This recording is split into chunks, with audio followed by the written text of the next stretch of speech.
Emu Abdul Sotemenka Machine. So is your next thing. I don't know, sir. The Diabo. May in name my you, Washid. Quite so, in fact, the rebel is different flavors. Sir, one say a politician, some say on the pipeline, in the pipeline, in the pipeline. That means and their best 100 years. And one here, Udia Kwakuyebi. Anyway, so far, near my question, what Tamale and this for Jumedio Medini. Yo, currently, the Dia Mijina, Tamale Jubilee Park, not a fellow police park. Now, I have and NDC, National Democratic Congress, the largest opposition party, Ghana. Event. Now, this particular event, event, yeah. Omo, na the oil month say, omo, making sure say, ombe launching omo campaign. Now, campaign na ombe launching, so important. Ghana for na sa campaign na at least me stretch Ghana for the omo edema kofa omo ana Ghanaians omo the whole country. Now currently I make say Sauba Jubilee Park is hanyina and now the high days and the change to reset Ghana. Yeah, big Ghana here, a born on my throat, change to reset Ghana. Now, Ubra, and on my say, Omoya set up for her. Now, Sausia, Omoya sound check, now, sound check here, Omo says, sound no, and the including visuals now, now, shall. Security, me estimated say about 100 security, especially police, and around making sure say social days on my channel 2 main podium on and another days another podium on executive ebet 90 obi ebekata yes or sorry and say climate different other podium no and Gogo Epokata. Somali Central, Somali North, Kanargo, and Somali South, Banes, Eboha, Emma, Omuna represented now. You now around currently, Omuna, making sure now, apart from main security, on the ground, NDC as a party, security, making sure that unnecessary and unauthorized cars and free abonte and back within the perimeter of Jubilee Park anymore. And making sure that motorbikes and unauthorized vehicles on the park abonte. Now, typical of the northern region, whenever there is an event, which means omo bodondo, ana your friend Lucy, omo around omo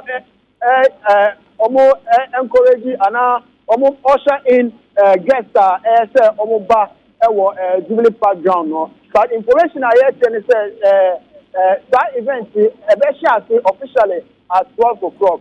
And yeah, train and we some executives member. But currently I can see whom is Alex segment here, and some of the top hierarchy, especially national, are around almost making sure that the beer ever coach here. Now information I say yes, I'm thinking say the former president or the current flag bearer for the NDC party, John Mahama, His Excellency, for Yendi, now Yendi and the seat of Dagbo, and Yana Waha, or for Honomo, officially say, back Northern region, ever making sure say, or be launching a campaign.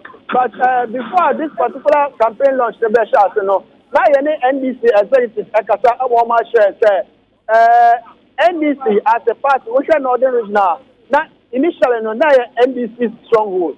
But currently, I can say MPP is at 90 and NDC is at 90. Although your margin say at least out of the 9 MPP, you know, on Beji Bears 5 and on Beji Bears 6.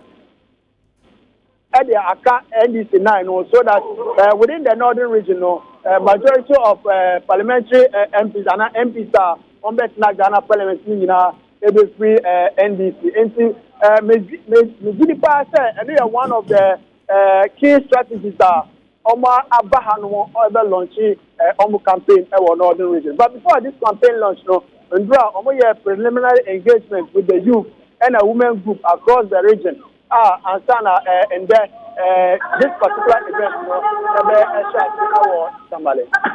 I was saying, Pepin Bibisa Becosoa, and now who are Manfa Hokeka, Ewo Jumedi Nebasono, who share the atmosphere and Kofa Hokeka, Aokekano, Ewo Soros, as what's not a Malay Ache, Sebastian Yomu Bibisa, who share a Manfa Hokeka, then, and now, at the same.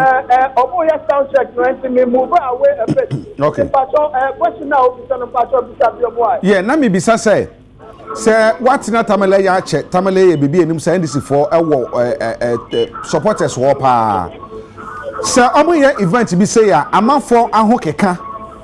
Then, any now, no share and then so or my hockey can't say towards any program. No, this particular event I say, Northern Region now.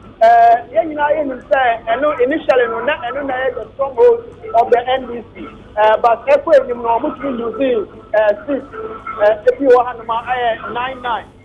On my chart from in the middle, but on the ground, especially within this period now, sentiments are yes, within Northern Region, almost enough of it enough. They see almost everything Ghana and Omoya youth engagement from the Kohoma Sana one is woman independence and the same thing and the same scenario. Omo make sure that on Ghana April that for NPP currently Omo Avanco sovereignty. Any Magani and current government, for 50 and all my Ghana sovereignty, and they are born and a family of friends. What's on the ground, NDC colors and around there, and a banner around former minority leader, banner lawyer Haruna Idrisu, and Ataisa parliamentary candidate, NDC Awards and Narbu, and somebody knows Honorable Suhini. And somebody staff here, currently, I escaping the country because of distraction. But no, banners are around within the perimeter of the Jubilee Park. And the airplane, you could be a Vim no, I was new there. But we are on the side, and our Shannon uniform. If you want NDC for Jim, and I know for Jim, if you want or more making sure NDC candidates or more Tamale, especially Tamale North, no, or making sure and I'm making sure together, no, on that carbon, I'm making sure NDC but then looking at the business side, no, if you want 100 million NDC paraplegia, almost NDC boost, NDC has. NDC staff, NDC spec, and I don't know, I'm buying a airport, meaning I for every player almost on the ground. I said me who Banabi. Yo, I said me who Banabi na Honorable Haruna Idrisu, any kind of penny picture, drama hammer picture, and also. And I want to say, vote for Aduna, and that's Aduna. And why any Aduna? No, so Aduna so. Lawyer Haruna Idrisu, MP for somebody staff. The over Northern Regional, the also Aduna no. Aduna commonized name MP Haruna. Then she also Aduna. Yeah, commonized name, and you cannot the Ghanaian said the Ghanaian name. Aduna, and the same thing as Haruna. And the don't say Aduna, Obiani said lawyer Haruna, and Aduna. The over Islamic pronunciation, local Northern Region. So Haruna, Haruna, and on to understand Aduna. that aduna yi na omo adopt e dia ye lawyer Haruna Idris Bana omo dia bo ho no yesi a omo chese Ubevosi JMA Ubevosi lawyer Aduna for MP for Jamali South. Okay.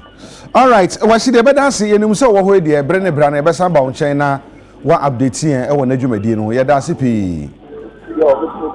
Yenua Abdul Washid na oyete ne kafi Tamale Ometifido Mantem Krupon mu no ni nyina ne se ne de na Andy Samayoko no e kokko launch wo campaign e wo Tamale a former president ono no Efragbera Dema party no His Excellency John Dramani Mahama and afi ni running mate Obenfu Jena no Pukwajima any party ni panyifo nyina ni party na titafo akotamale a wo mo de sajumade ne kohihye so ntebiri pamu no ye besan ko hobio na se da ne ma se ko no wo ma yetumi ehune nyina nti ye beda na ase papa na ya befie ene matade a mihye on se design bi wa ha efe papa wa woni tua a perfect man for atade na mehye no ama ma ye fe papa ene eye bibire wo mekwa yie wo nkran ha makoba ko so e wo chebi amanfrum me papa kuma papa Kofi Kuma ono se ne na ye sie no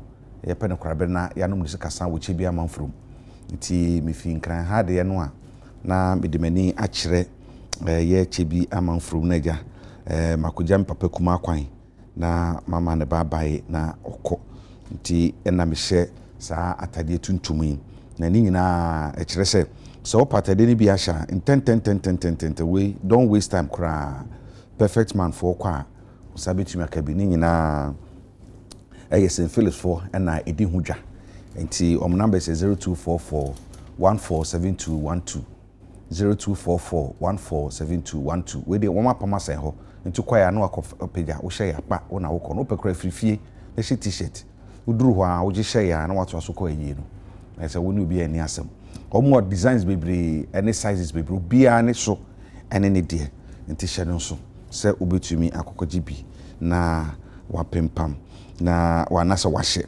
enen so eye Charles Mustafa Ahemfo duna frano Kellyman oye enkane second vice chairman ma NPP e wo kan kwe north enen so no so oja ne papa kwan e wo enkran ha ya eye opani ekọ yaw ekọ abasa duna frano Alhaji nti ebekoso ewo enkran ha ya ye kutubabi Wembley Park ho na sa dwumadi ne bekoso ayi yo no bekoso nti no na no pay menua Charles Mustafa Ahemfo aka Kellyman una we nkane second vice chairman ma MPP kan ko no fra no pay me mo hye din papa ebre ne so a anasa ebre me pon a me so me fa ho na aja ye de aja wo mai kwan ena no pay ebedwafo be kamensa e wo fie ha me no wo mo ebedi nkomo eno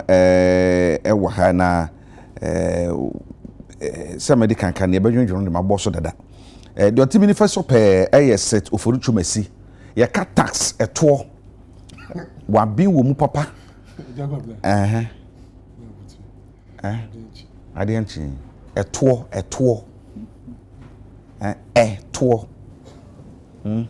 tax okay eto na de na wo se adianchi then am kind to say adianchi dia oye mebisa no me ba no so mebisa de enti a me ka eto no o say on ti ase no eto is tax ukrapim se to ena santifo na achimfo se eto nti de enti o se ma menya ika no mebisa no sa de enti no se menya ika nti se twumasi sikasemu so no waben nti eni bedi nkomo afae na ne birthday nti birthday boy na timi ni faso yi set akwaba utirin kwanso that's right ese birthday ni se na awusu besi aye party na yasam ketwa ese okoye no ayi Campiski nti obia mra wo ba wo de oba do Campiski bowuram so oba set party ni bi that's na security for no hwe be hwe wo no wa hwe be ho ti set utirin kwanso that's no bre na no pay otibi benkum so pen so Frederick Kofi Ameyaw ono no ye head of communication communication, right?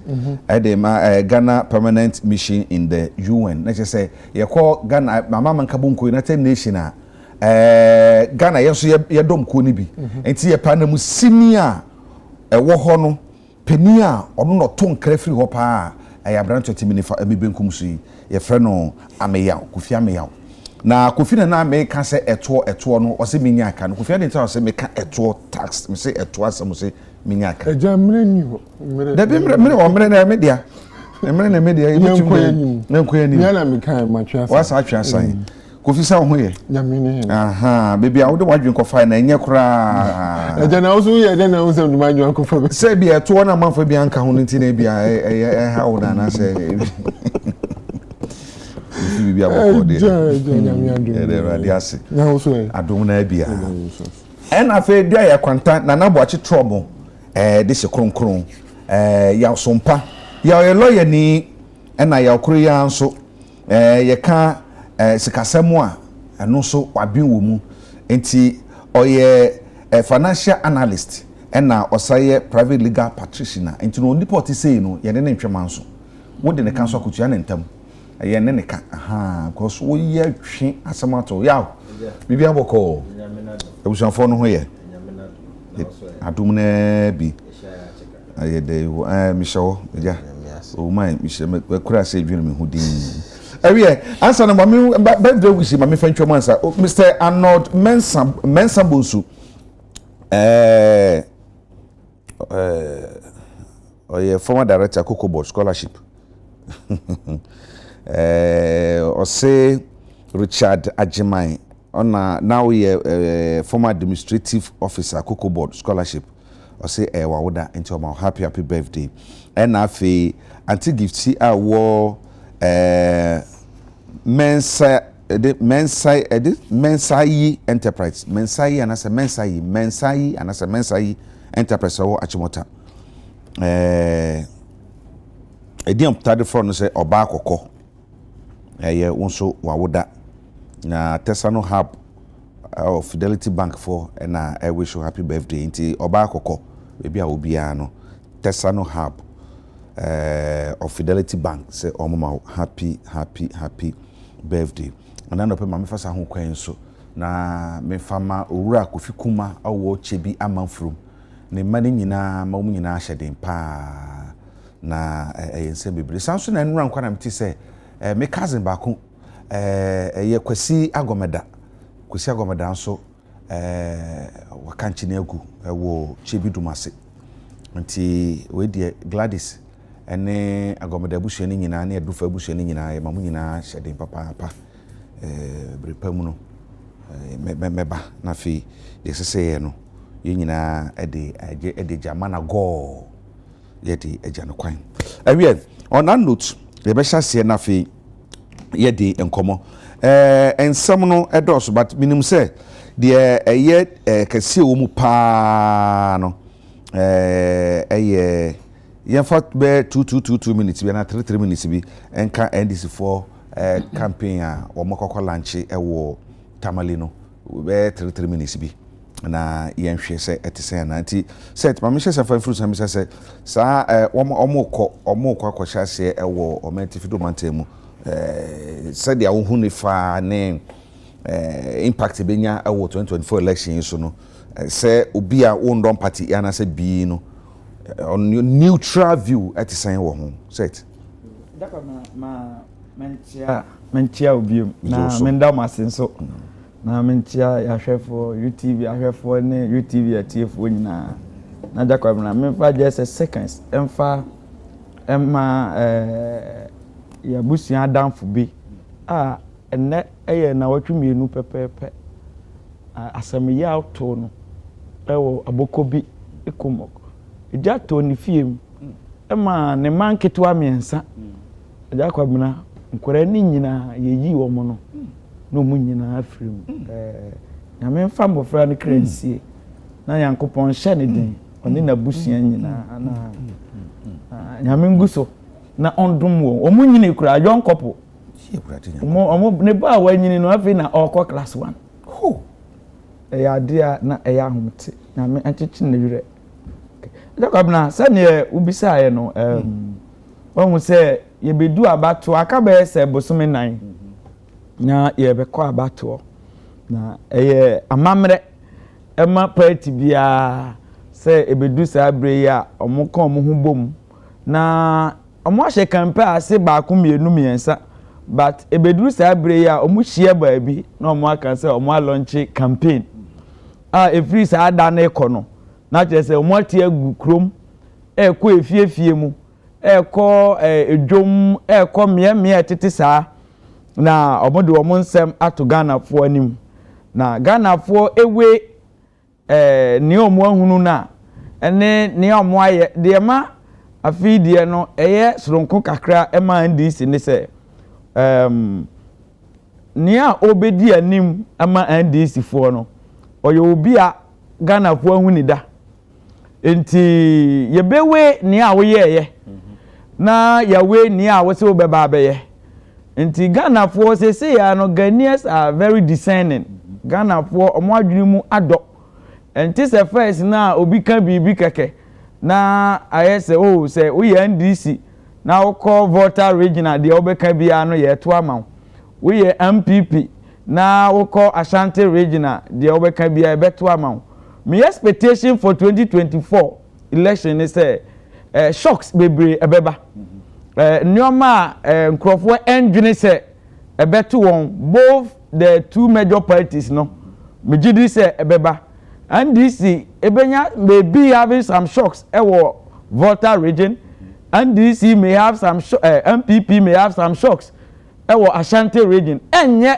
the game as usual send ye ni ehunu no first no Ghana for adwene mu ado na ye ni so abie efiri sa abre koyi enti wo hwe se omo koye dwumadie ewo Tamale northern region am say ubisa santreni a owo ho no o kire mu se sabre NDC ene MPP nyina no omo apai mu ewo northern region first no na ye ba bia na eye strong pa ema NDC enen so two major parties no omo nyina presidential candidates no every north first na obeka so north eye for NDC enen no yentumi nka ne sa biem sa every so omo mienu ni nyina every ho obi antumi nka sa ho eye ne de entimi unu say so mbetumi anwene a is so omo making more gains ewo north ho enti ena omo kọ akoda nadi omo ya kire Ghana fo nyina but Tamale no wo hwe nkrofo te say Haruna mo efi ho omo ache wo party ni mu omumu yedu omo ji asi wo mo nan so no ni omo beye enne bia no ewo nsunsuanso ema 2024 7 December ni e baba besi na ni ayesre ne se ebeye asumdwie ebeye boko enkoye gidigidi mentime ho ase bi enkoba na enya asumdwie pepepe na se enya a strong two parties se ni ayewo NDC MPP no no mutimi do mo adwene mo anosem etudwa Ghana fo ewe minim se ye nyina ye hope se ye benya a third force third force no ya bubo party fo bi din but so far for the past years ye ntumi nya third force bia we say obi eni wa wanya even up to 10% ketua bi no wanya I mean ebi wa ndu 2% kra enti ye hope too much yes say a bit me are strong but ye hope too much but between NDC and MPP no and now omo de etudwa mnim say enche MPP nso ede ne de ebeba abe launch is good for democracy kakra meka no me da say na Kofi me say mona mo the main contenders amone NDC for any abre say mo befa seat no me say me ka say mo frabara kwa na mo north for baby ana waba yes or upper east say you can say pusiga so can say work bi kra be koso ne I think so say next week August okay let's see who share NDC as a political party e be try ka say Tamale all the MPs no Tamale South Tamale Central Tamale North MPs near NDC for into be try ka say ho NDC stronghold pa o mo campaign kokko we no e be rejuvenate party no base no na tumi ama ebi ade amomo hwe kwanse munya ho kora no omotumi ahwum e de fimu nsam ana eja me da se ma me nchia na me nchia ahwefo ne atifo ani mpanifo ayehia opani happy birthday ne na na ye nra it's happy belated nyame nto condemn ma hwew o ya de o bo man no wadwuma so many unchechi mu so many in fact enra na me share da hwehwehwe videos kakra usually me ba programmer me profile o ma me no mo ba your explanation on the debt exchange program no was spot on for me kra na evidence say metiase ba me tie o hwe wo no ma ntiase ye adwuma me da se o my Ghana so da se na ye bo mpa say Dani abre nyina wu nyini no na wu nyini wo nyansem ani nimdiem na me nkan opani lawyer o so ya me shopa ntia the home is many obi abaya adwene say 2024 elections no even though every election be from Kodia but this time they are extremely different in every sense of it because Ghana one electorate no more moto aba no say bi omonyini atin sem na say rather than say omoto aba purely or predominantly on party lines, religious lines, ethnic lines, and tribal lines. Sisi ano yetimi de nsem no tu nsanyeni na yetimi say we na beboa yen we na mboa yen yetimi ka so policy a wo dey be ye de tu nsanyeni na ye carry ni we a emunye du sa na yetimi ka say and somehow uniquely no so no ye nya mpanifo mienu a omadi oman anim in one way or the other. Yenya former president, no, you're vice president, and then a president also a baby. Then we have a vice president or not so bad. So there's a record for us to compare. There's a credibility for us to assess. There's a performance tracker. You bet me a genius so I can say, oh, you do bad.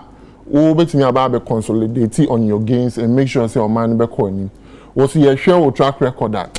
You share the obey na and so you need science you said by so we have all these framework for us to determine who should be our president moving forward and clearly we share 2024 elections we are what say over 1 million are issue based are devoid of insults are devoid of name calling though we've had some few instances where especially the candidate of the National Democratic Congress, Yaman Penny, Dada John Dramani Mahama, the name calling here, but and yeah, Kessia to say da Echemukono.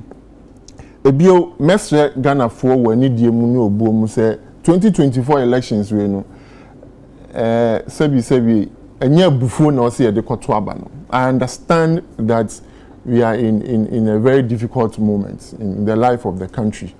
But because of the future, whoever will become the president, decision should not be based on emotions. It should not be based on sentiments. Any sensationalization.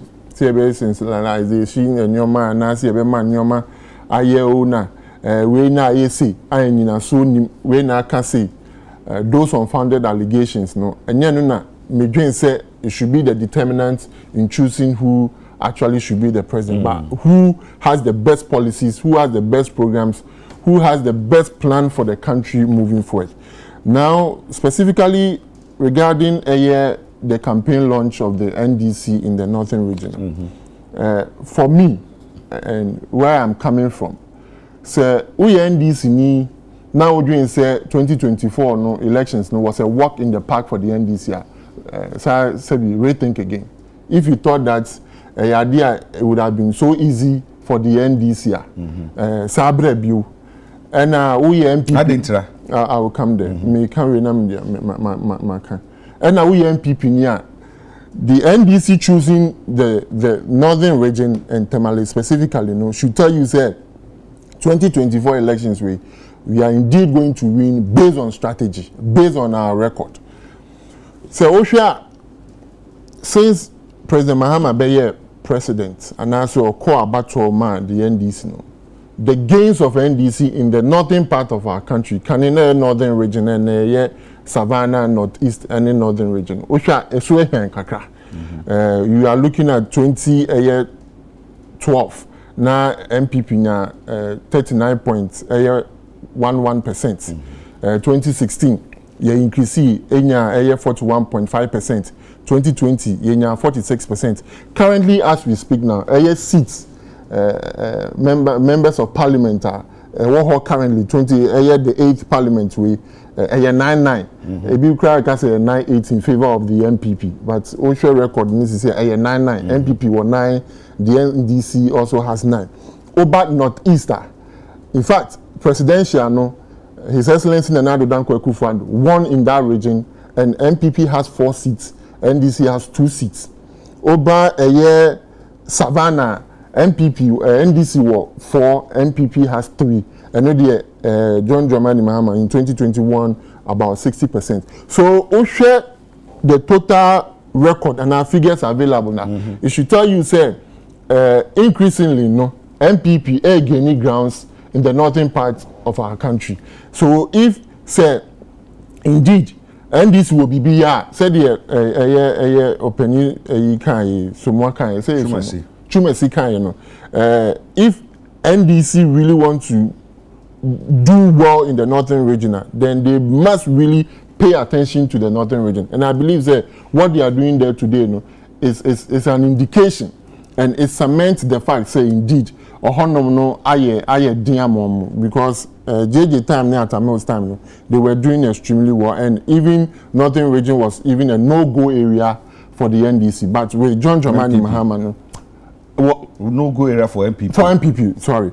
But Sisi Anuti say akoye 50-50, and the hope and the dream is that indeed, so we can have at least 50% for the new patriotic party. I see. Okay. So clearly, you know, I see that NDC are serious as far as northern region is concerned. But because of the election and the candidature of Dr. Mahmoud Bawumia, you know, the MPP will do massively well in the northern region. Okay, me that's it. I think that in common, no idea manako siase. Yenina in 2024 elections, and elections no senior yahuno efitite no. And I agree with Mina not me nifano say Kofi say obi susu say abawe ebeye foa nipakron endwin biem mejidi say abawe ebeye a very keenly competed election. 32 years from 1992 near started say to aba we a political watcher, you should clearly understand say this election a strong kokakra, because the elements of this election no end to say afufro. It's the first time Oman for bi ejina BMA with a sitting vice president. The mechanism say ohwe afanonimi enu a e kamera say omumi enu as a woyrenye it looks like we are saddled with them. Media my bro I think say a few days makase benkumi ni fa nyina no ye benya nkenya a balancing force, but ye ni bi. So kamera ko say we are saddled with omumi and we must make a choice between the devil and the deep blue sea. I honestly think that is an election for many people in the middle, true middle, it is a very difficult election to make a choice. But the mechanism, the North is also not, and yet NDC, the Asenia first net, and the Bawumia effect is a real effect, because the numbers, ABR 2020, and yet Dr. Bawumia and MPP would have gone to opposition based on the numbers he had on the North. So the true Bawumia effect on the North is a real effect. It's a real effect. And Mrs. Zuze, NDC launching their campaign in the North is to acknowledge, and as a mujia to say campaign abawe offer the northern regions okay Kambuma, all the elements of it okay can boma it will be an essential part and I say ebedimu kinapa the oba weni abawe inti campaign no launching on the north no may be an effective strategy say ye nyina ye hunu ne say whoever may dominate the north could likely win the election inti ye nyina ye mani akoho na ya hwe the obetimi awene ewo the northern regions you know as you just say memani emrante akandifo ni menu nyina illustrious men on both sides come from the north into the element of diemu no has a balancing force into way free her all of them have elements and roots in the north I want to respond to Kofi on when he says about where people shouldn't vote on anger. It's an interesting phenomenon. I think there are significant theories on the entire amount for Toaba. And Minya Kofika Sema Ghana for Toaba on Abufua. He's acknowledging something in it. He's like, oh, say okay, say oh men for Abufua Toaba. Now it means Abufua.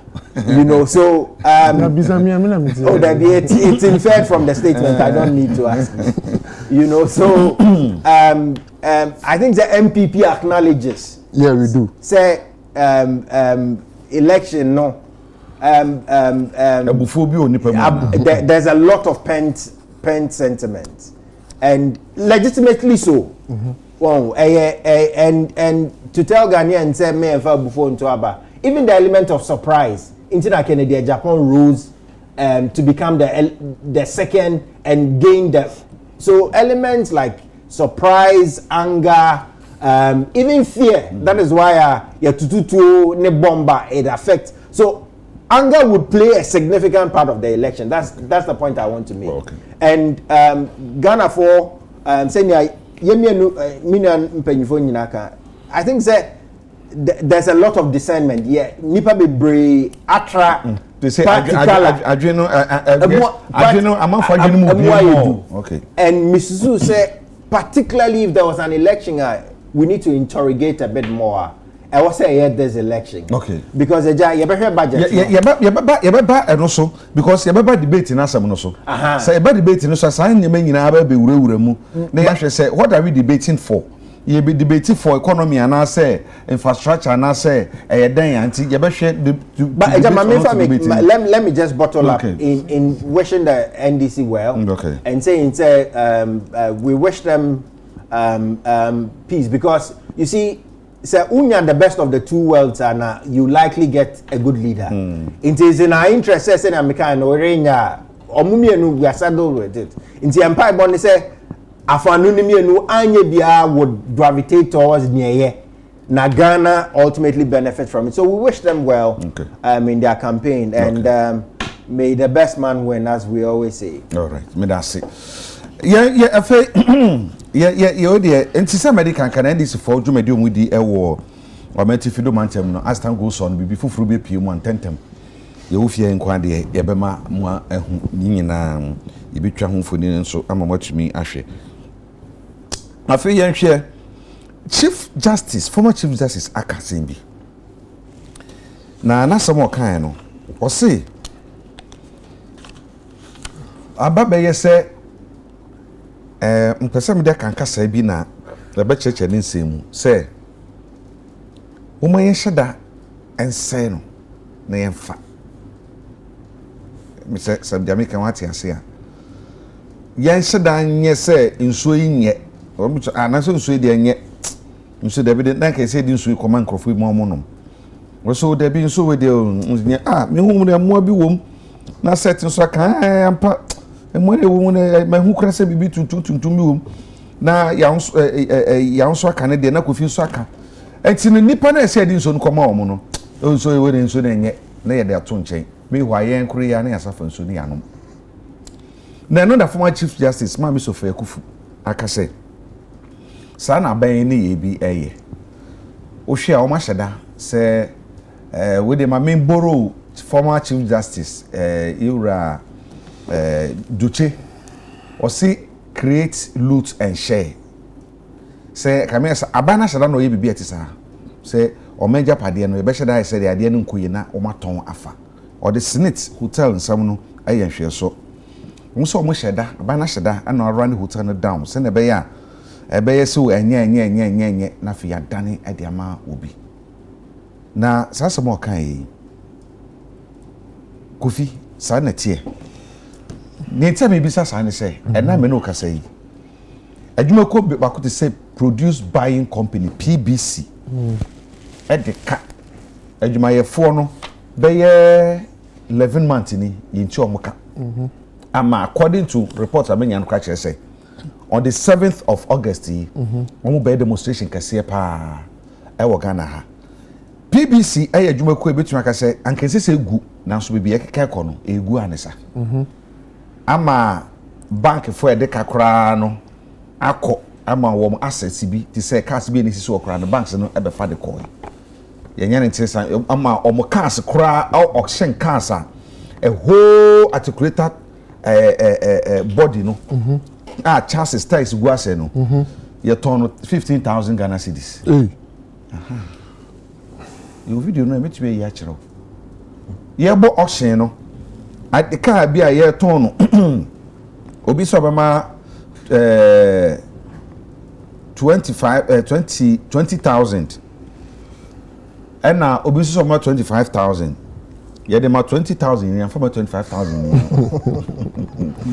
omoka when it a video me ya mama enti say na nyina e koso a am say the one tonton ne ma ne ma ne bi wa hu pa say e ton car we pa na ebu a ye de ton fu trucks na say create loot and share na ma me ka wasem no anya no na ekoso Pacho da bi na ekoso sir I think that man mi so fire onunyamfo ewo ho kwan say mama 6 minutes why wadaruma okay wadaruma ebi kura na me so ebi me gidi say owo ho kwan say otimi eche na adwen say ohun bibia ekoso wo man mu esan say sebi onye nipa kuma I think the once upon a time she was the fourth most powerful person in Ghana.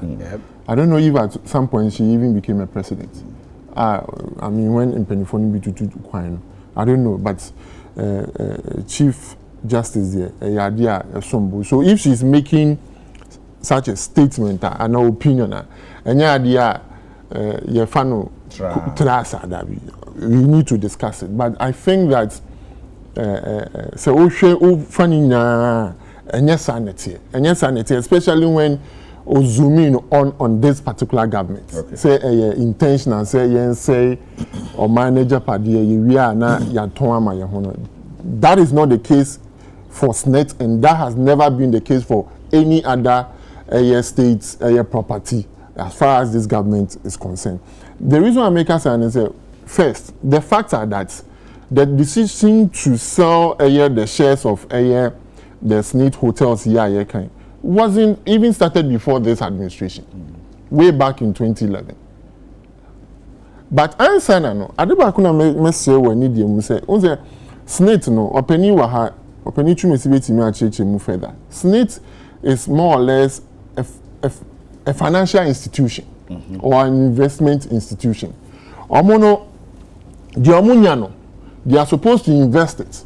So they be that ye koya home GM1 na omotimi enya bi na omotimi yetimi dia boy ho bra.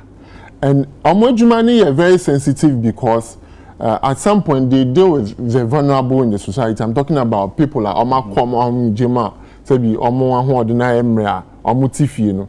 They are supposed to give them sa omo sika na abetimi abo omo bra ne kakra. Nti omodwuma die no ya na ehu hia ye pa. Since the majority of Ghanaian workers do contribute, well, not majority of Ghanaian workers anyway, especially the formal sector, if I should put it that way, contributed to the SNIT fund. You know.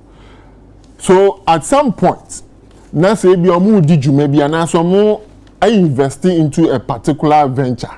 Now say sa jume dieno emboa emma omu realize the needed revenue na ebetimi ana 10 over no a ombetimi e de aboa amadachi e bia sem de simple atekukoto ho na me koma ho mijema so mu ye ni ye na mfaso ne be koso a me so metimi enya bibia emu odu abo me ho bra I think that they have that room, they have that space to more or less sometimes almost sakra and kakra. And when they do that, it's not always the case that said your man may say it has never always been the case, and in this particular instance and in this government that has never been the case, because clearly the process didn't start now somehow, and two say SNIT for digital, and we need to be mindful of the fact say SNIT invest in a lot of things. They invest in energy, they invest in real estate, investing in hospitality, in a lot of areas. And it is in one investment, if they feel that they are not doing so well, I think that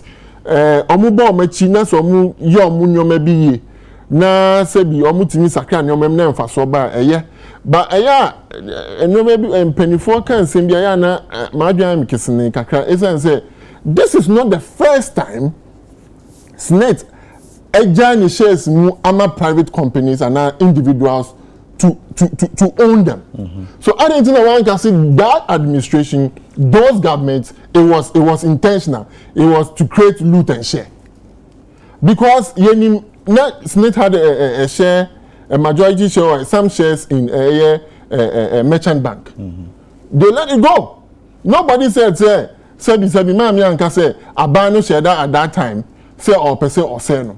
The trust bank, the same thing happened, and many other places. In fact, even SNIT houses or real estate here, now can you say SNIT flats or mujeje muno. Why is the same not said about these things? So for me, yes, maybe at this time, in this hour, in this day and age, you see a share na yesisa nyoma as far as say government and I say a state agency be ewo interest will be more ejumekuo bi more. Adentina private individual, private organization can do better. Na state owned media, you can do better. Ebiane say oka PBC. Adentina we can have a private cocoa processing company that will be doing so well, making profit. But they are buying the idea near Boka.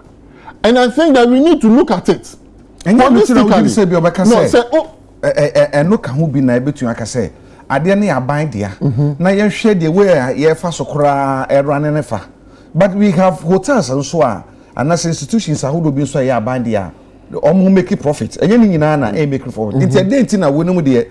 And if those banks no kra na bi no they do 10 bia omo make profit. They do 10 bia na bia profit no e from kakra.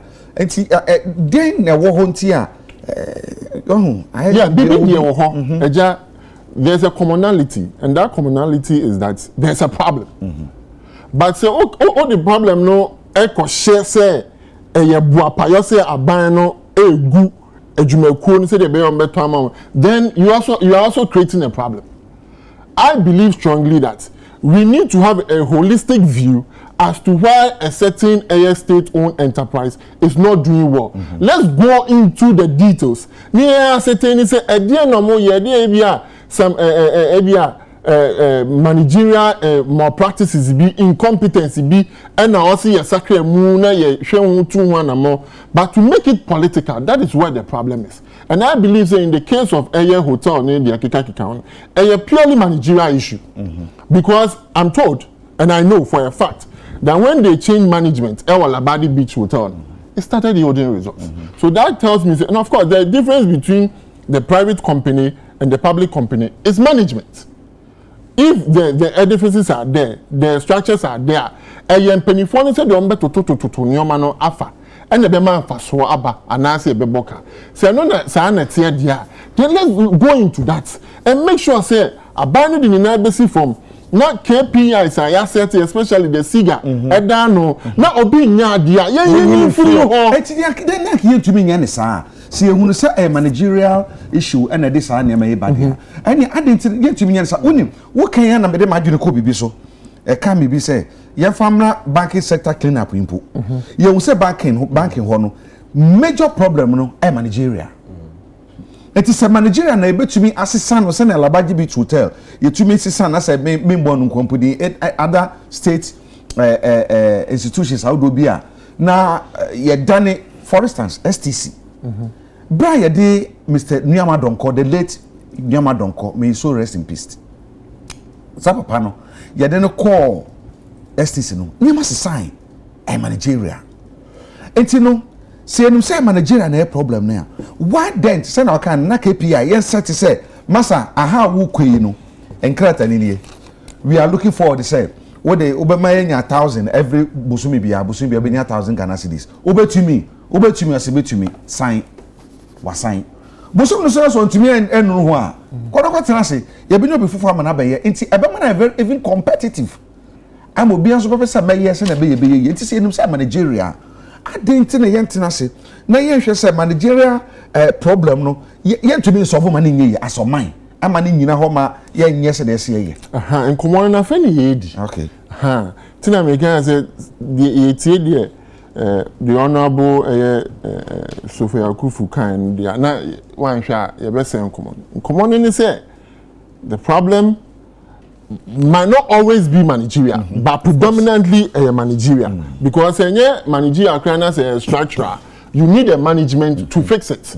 What I say. So, and I make her say yes, pick only the course was SNIT and Kuano, the ABS SNIT, the case study, moving forward,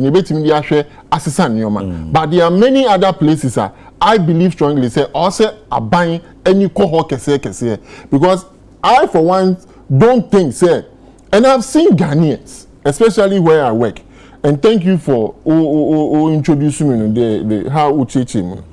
I have an opportunity to witness other countries because the UN has 193 member states. Yeah. So you engage a lot of people.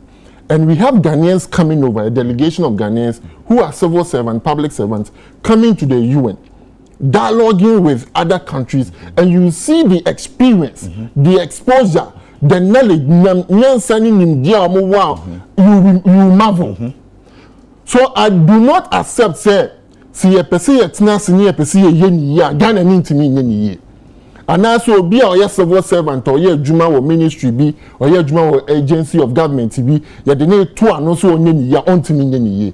I believe that we can do it as a people, we can do it as a Ghanaian. We just need to set up. Now the piano, the problem never we find the easy way out. No, that shouldn't be the case all the time. Yes, I do appreciate say problem ne start here, but we must find solution to the problems. We shouldn't always find an easy way out. Say okay, you turn free your swap. Probably if you timish shen you may be a bit in your enti. Me di no the person me can continue say the man me kan idea me ne nya adwene enya ban we bu apayo. Nemu ye jitu say there's a problem. I don't know. But yes, government is elected to solve problems. Oh, it is if there is a problem, now one problem now solve it. Government is us. It's not just the government is not entirely us. But the decision makers and see, the civil service is the administrative body of the government. Okay, they are the engine of government. The machinery of government, a movie. So it doesn't matter. When you're president, you can have the best policies. If you don't have this machinery, the engine, really working for you, you will suffer. So you can sit at the top and make all the decisions. But they are implementers. Policy formulation implementers, they must carry out the job. And if they don't put their shoulders to their wheel, so when I say buying and leadership, I'm talking about everybody, not just the political class or political leadership. Everybody, oh yeah, chief director, you are a leader there in the ministry. Oh yeah, chief executive officer, you are a leader there. Oh yeah, manager or director or PPM, you are a leader there. So all leadership must come on board to ensure say, oh man, let me know producers it has come to a time where everybody must be on board to solve our problems. Okay, me that's it. Yeah, sure. Am I who draw baby? Na me sometimes me tena say dwene ho a yi be Kofi kasa no Kofi kasa me say wo kɔ amanone dwumadi akese na se Ghana for kire o madwene. Ghana for a presentation otu se nyakopa dom ya ma me hu man bia beka say o man bia ni wiase a nyakopon ahyira no ahyira ne manfo ne nimdeɛ ani nyasa ɛkyɛ ɔman Ghana nti sɛ ɛsɛ ɛbɛyɛ bibia yɛbɛtumi ayɛ adentina yɛwɔ saa nimdeɛ nyinaa yɛwɔ saa fo ɛwɔ adwen mu do nyinaa nanso still a yɛne makwa na ɛkɔ fam yi a ɛduru baabi a yɛduru me kan me de PBC ɛyɛ example say PBC go cocoa board a yɛ kan ɔmo so ɔmo ne nam hɔ ne ɛbɛ ɛkɔ so wɔ hɔ no tell us what post to profit with the drop in production by about half. Nice, right? So, every lawyer. Where you know? I'm posting and no man posting. I'm posting. Yeah, that's production. Lawyer. I told you that profiting almost some of the abano. Yeah, na ya discuss cocoa board nko a me me da bisa na niam ewo mu no ye be na di e ho de be hu de wo makasa enti eja hwe ni yo edan duru wa mate edan duru wa e be hu ni nyina enti yawo si e wo sa niam nyina ho ne wo sa de Nigeria everything Nigeria eno ti na ye wo empedifo say me am wo he me kasa na samankasa ya me kai me ba peace na director me ye news Saturday anopa bi dan me ko ba bi ma me duntam enti me ye news na me say ma me duntam me nya kwa hwe news no mu ye Saturday anopa enti me kan news na me say news e de we me kan ni de ahwe ya bibi besi oh manuel si na me ti say studio 8 enter kono bomu kr me say urade asama ba enti me kan me news ye ya me nua me ne ka no e fa no story no na Jody give frame say eja bra wonya come ko ya ye wuro se kwame despite na otie onim news no but otie delivery no hu ne say no se eja ni so de me say wan hwemu ye kura o nti abrantam no be hwemu wate me say that me dase enti onu monitor hu no say mfunso bi obabi enti sanka so twi bi wo ho a quickly o de ba mame say de be ya o kire bi menya yi enti say ye wo civil servant they dey adwuma wo so monye na civil servant ni nya adwuma enye aba responsibility say we are civil servant na yesi adwuma wo nya ni ye we can say kotena fie ana say ko fio na foforo mesi wanan e ma ne mo me ye say na civil servant ni ma ne enye ni ti no ne ma kwa na ekofom ya na hotel say musemusu abamu eja me da say me start fi Ghana for nim there sebi me masters risk and finance at business school Netherlands. Inti, I have a fair sense because nipa kuaku if you are my baby. Yeah. Ohe Ghana for a program na.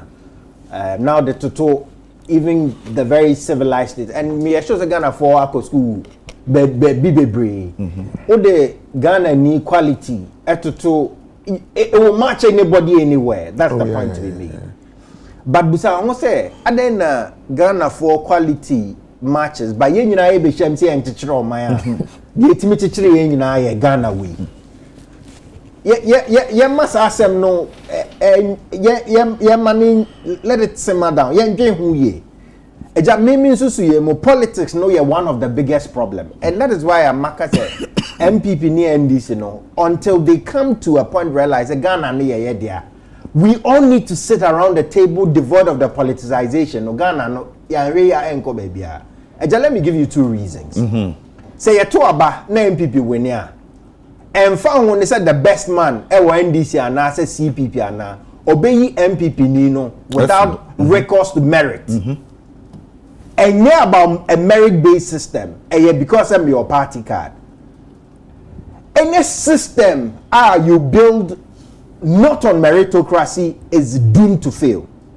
Any system say ye adwuma say ye ha say wadwuma awuye say nipa obetimi aye pa no ya mfa amana ne ye de mo obi because o ye obi wo fa ase a adwuma no enye ye eye ha eye oman eye sorry eye that is the principle because any amina ye kan ye no ye de nipa na chichire bibia ene ye nipa nim de ne ye de chichire director na o kan e bia onu na wonim de no but a cover politician bia who has no clue about what is going on and that is the person he must and I'll come to the other element ono na be chair baby ayenko some of the politicians are brilliant But we also know some of them are not qualified for the jobs they hold. The same thing happened to PBC. There are so many things that went on within PBC arena. I just saw her about what Kasano said. Ubi wa or Sefata saw here, Jumano. Usha CNN. Normally, so any holding command. One president, advisor, security advisor, or some George Bush, or some Clinton. Yep. Or sign Ababasum Obama, or sign Ababasum. One person, no, was some Democrat government, was some Republican government, was some Democrat government, as some Republican government. And you know, on the majority, one no here, and so sign our can answer again near Anka on for SOEs.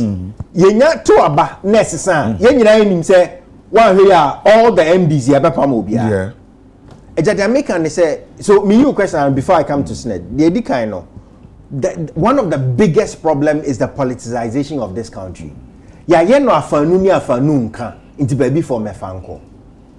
Sebi. I wonder how did the best of us before a MPP ni NDC. How did we come to rationalize say oye metamfo inti Jamaica biano ye. Even the best of the people in that party, Obi Kenyans are same on the other side, Kwana, because of your NDC or your MPP, you are Kenyans are same inti. You're fine, how did we become a people? Party colors define the best of our rationals. Inti, for me, the politicization of this country, you draw a line at two. Okay, be now and can I've been when NDC was in power, I was labeled MPP. When MPP is in power, I'm labeled NDC. It means that maybe I'm objective enough, maybe. Oshe Ghana na eja meritocracy. Let me move on. The second part here, culture. Eja akra nyini no kasa ebusa questions ebra ba yesi oye oyempeninsem. Ye kanishe. Our culture sebi ya hemfu ye buomo ye so omo apakan mu. There's a study of culture globally. By Hofstede is the cultural factor. Or say power distance. So be o to me no be need to me get down muntem and I say the o to me no or to me brand no one say 8 year afofro and I say unyanya posa ye nyina ye o yes the ope enye ho. Power distance in Ghana is significantly high. It's about 80, one of the highest in the world. Of course is an African concept. Inti se leaders neba ahobrasia yedi ekase mamintie okwa himfia na yesi yempanyu ohene ankasa ne kase twato because obeti obia de oti obia de wie na so okasa mpo a ahenkwa anocha me gina ne nchen inti de obeka bia no ocha me gets the opportunity to rephrase na ohene anka ne ya ocha me aka ne foforo but the politics no eye party Becca, the party leadership can no and now be a call Becca Kokabi. Mina Kofizi, Yenyan, Ghana, meaning ya dream of a baby. But the problem is leadership. If the leadership sets the culture right, say, way and I share 1 year or before 4 or bit me a year beba with a clear mind principle of merit and found the cell of Binkwa 95. Now, on the specific SNIT issue, ILO, International Labour Organization, has a report say Ghana SNIT may not be the reserves, and I say the photo and a beer 90 or more pensions by 2036. And Brunei actual valuation, no. Tell say ya here na ye SNIT no Dutch no and sheda ankoye inti SNIT in response says okay me wo nyama bia me o assets bia me o japade bia en sheda ankoye inti minsusu emu no me fi mu a e bia bebo fund no.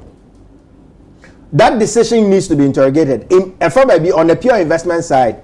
So numbers, no, I don't have the figures. If the numbers supports that decision, I would have no problems with SNIT at all because I'm an investment person. So if the portfolio is not performing, now we say, oh, capital sitting in that asset class. Now, okay, 2036, na aircon, we reserves in Yenasa Ube free those portfolios more. It makes all the investment sense. On that front, I don't have the figures to debate that decision. The decision, senior SNIT in the Penyinika, there are evidence almost at least from 2011, but the active decision was taken from 2017, 2018. Eja, Niama mieno ampesa meka ni say the edika SNIT enya bind dia. SNIT contributors dia. It's a trust, and trust chere say ya hihye bibi ni yi trustee so obi hwe so.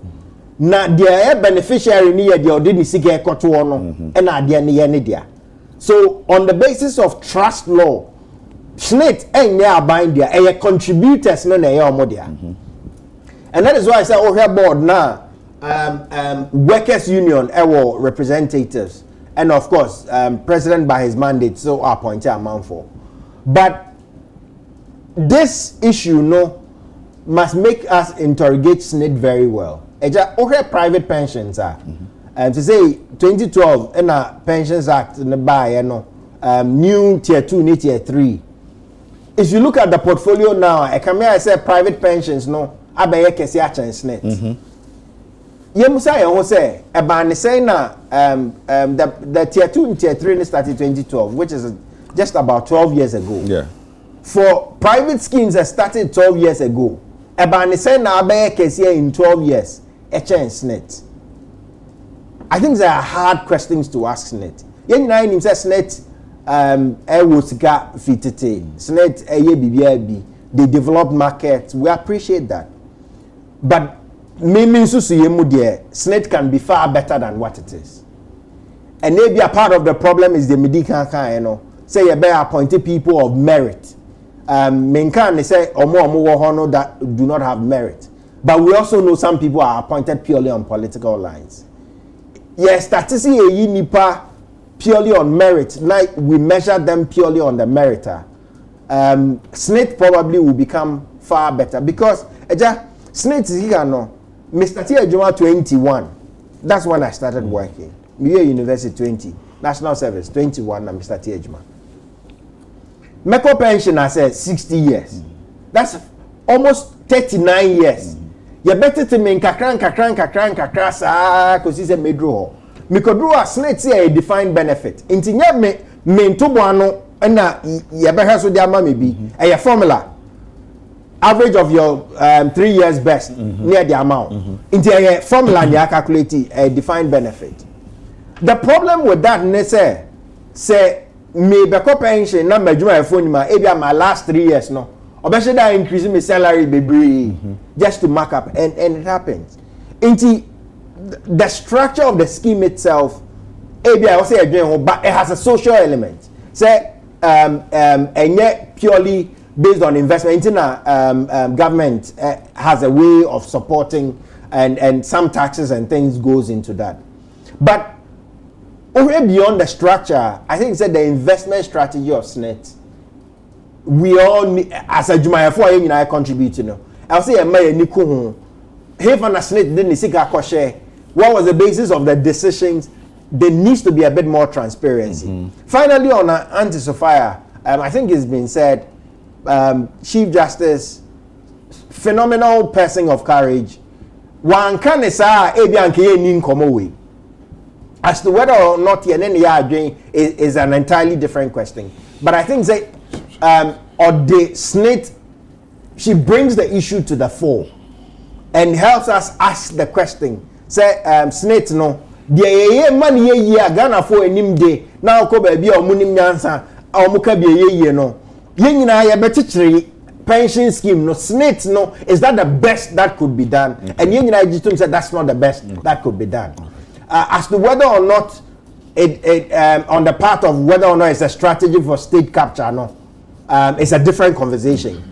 On another day, we can have that conversation. Okay. But on the both sides, you cannot underestimate. Said there are a toda amount for shedda, a toda Minka say in this particular case, but I thought that I'm not for shedder for my niema at the yomodia. Me that say. Ya can send be na yehwe ma me na some kan ye no. Enya SNIT nko a yenim say apart from SNIT kra no under this fourth republic you know aman na japade akodi ankorankore ho a ankorankore kodi wo mche ni nyina political figures me nka ho bi me papa kra nya bi na me na mbabinya yenya ne tie kra ena asase we yeton ye no obewura mu ano na political figure bi dia me nya tie kra si Achimota forest kra no kra so si adoma da so den about 229 acres ton gidi pa nya sanketo say no kra say nya no kra yate wonni ni say set processes as a hotel ni ton afa because utie workers union na asemo mo kan ni say process no mu na ho fine and there's not transparent entimo ntwen san ya ntwen san anamoto na yetu no eno ano no mo hold on still negotiating when the buyer and the dane man no na party A eta the auto na chi the auto no say me hotel no nya dia me boka na ensam hwanyan enti be wi ase no adwuafo ka say hey ya beti atua answer because we share SNIT board no cry the letter babontin said near workers union so kan no cry seb okwan bi so seb yes but word am using say nyansa ni mu entaso mu esan say wo munya bibi boni bia yanya bibi boni bia achi no afedil no so a ya twe asan wunyi ni say we betumi amama me na nyadwum say na say na tie de nanka nkrofo ani amre a anka omo ye ni sa eton edema obi set na yenko finance in some Jacob na say anytime ya dwendwen SNIT mu asem no aya na aya mobo onim say Ghana ya mra mu no aya sesan mu SNIT dwumadie no eyenum and na Saturday we call senior now your lawyer court na wo around Supreme Court side or Jacob na ko hu krofo a SNIT di o mo aba court Saturday court ene yes ubie wa adwuma na one register workers na SNIT de wo ko say wuntia wo contribution up to date beyond the interest na ebeda so no there are penalties enti yamna na mo ahoden say ono no be register we are obejeje ojiji we are also be manage the records of members obewie no why say through say we do o SNIT your friend is saying pensions aboa say dem papa agene di o tifo aka brain bo so meso akonya no kakra wa e di akoye ne nkranti afu now ni yeka enan no de isi ayekwam na enye husa na enan no betimi aye adwuma pa this said the yenum no aye adwuma or say invest the funds of the scheme unim Mr. Hano de na ye nyina yenim uba bibie ni a na SSB SSB the remote area na bank bi ani ho no na ye wo SSB ho and SSB was one of the performing banks so se we ye adwuma wo SSB a ye hu a ebuo mapa ene edima you see not long na ILO ebe kan say ne ye manage SNIT ohwa see ye won call for e from the actuaries the omo hwe ehu omo estimate the liability evaluation and report out say from 2029 up to 2036 say they senior kan the reserve sika wo ho yenya say ya hwe ni ya ebesa certisadia na ne ye nyina e was SNIT is more or less like a Ponzi game te say enti ene ya anye contribution ama senator senate betment ya yesika na maye yesika na edi ama senate no betment ya maye unfortunately when me say you call domestic debt exchange no one of the institutions na SNIT SNIT because no investment bebre or shares about 22% about 22 out of the 36 stocks no SNIT ewo contribution wo enti bibi e ba affect wo sikasem wo man Ghana mu bia no e can SNIT fast forward yaba ye kan normal bi e pese ye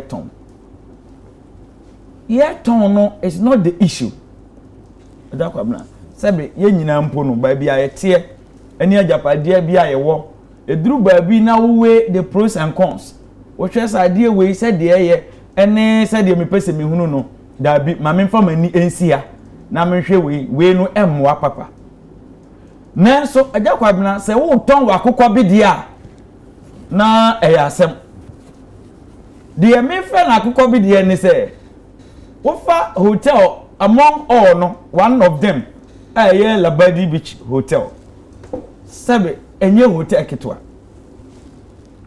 minji in this SNIT or ka ne mfaso ene nneoma oya obuni se eyabomfia ebia metie ntirechiremu bi se na opeso oton de na perform kra no but obi ampese obeto e no this we de ye papa ne baako e de befra se ne ye awoko Madina na omo ton tosia otumi fa nketewa 4 na odikese baako abeto so se de be ya kese baako no ebe ma na look attractive ama obi aba abefa ana obi aba abeto eto asumu e wanti asiemu but ye basika semu a enye ntosi ton because ebe ma ga say kese baako na dasoro no se we de tu wo kekese wo to a obi beto ni 2 times nketewa e 9 no enti we de befra kese nketewa na wama kese nu mpo no ne bo akofom wama na ye sebe wasei ni sika asem se ne etie no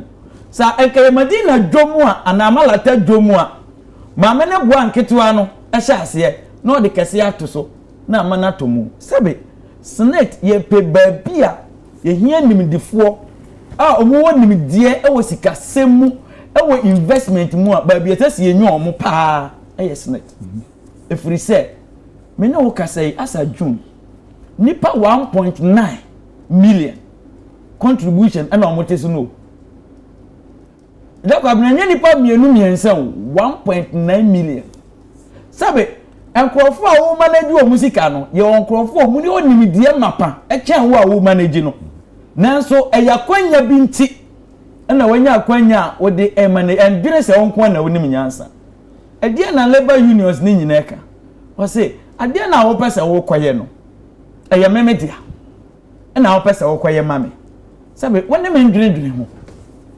ya dwe ho na ye nyina no ye te ase a na pefo asem pakodo ebeboa ma ye nyina ba wonkwa wo gina ba bi se wo ye chinchina twan we na me de ba de ma me kan ye no se me no ka bibi ade no kura no ebia me na wo ya ma me na me se atobo na chinchina wo pese wo kwa menya adwini bi se enye bibi ta kire na ade nti na ya adwini se bibi ta kire eto da bia ade a ya adepa etumi tutu na basa ene esre na fe ade na ye deformed say ne o ma example like PBC ene se ekoton PBC a eja kwa bna minji ndi se ye the PBC mount a certain amount bi mpo a obeto eno achi mitwamu obupe ena me hu PBC share factory no mu bie ye no the factory no mu bie ye na e obupe no eja kwa bna want to me fan compare any share factory in Ghana. At least the biggest one I name loaders free zone. Yeah. And Walmart the na no so free zone.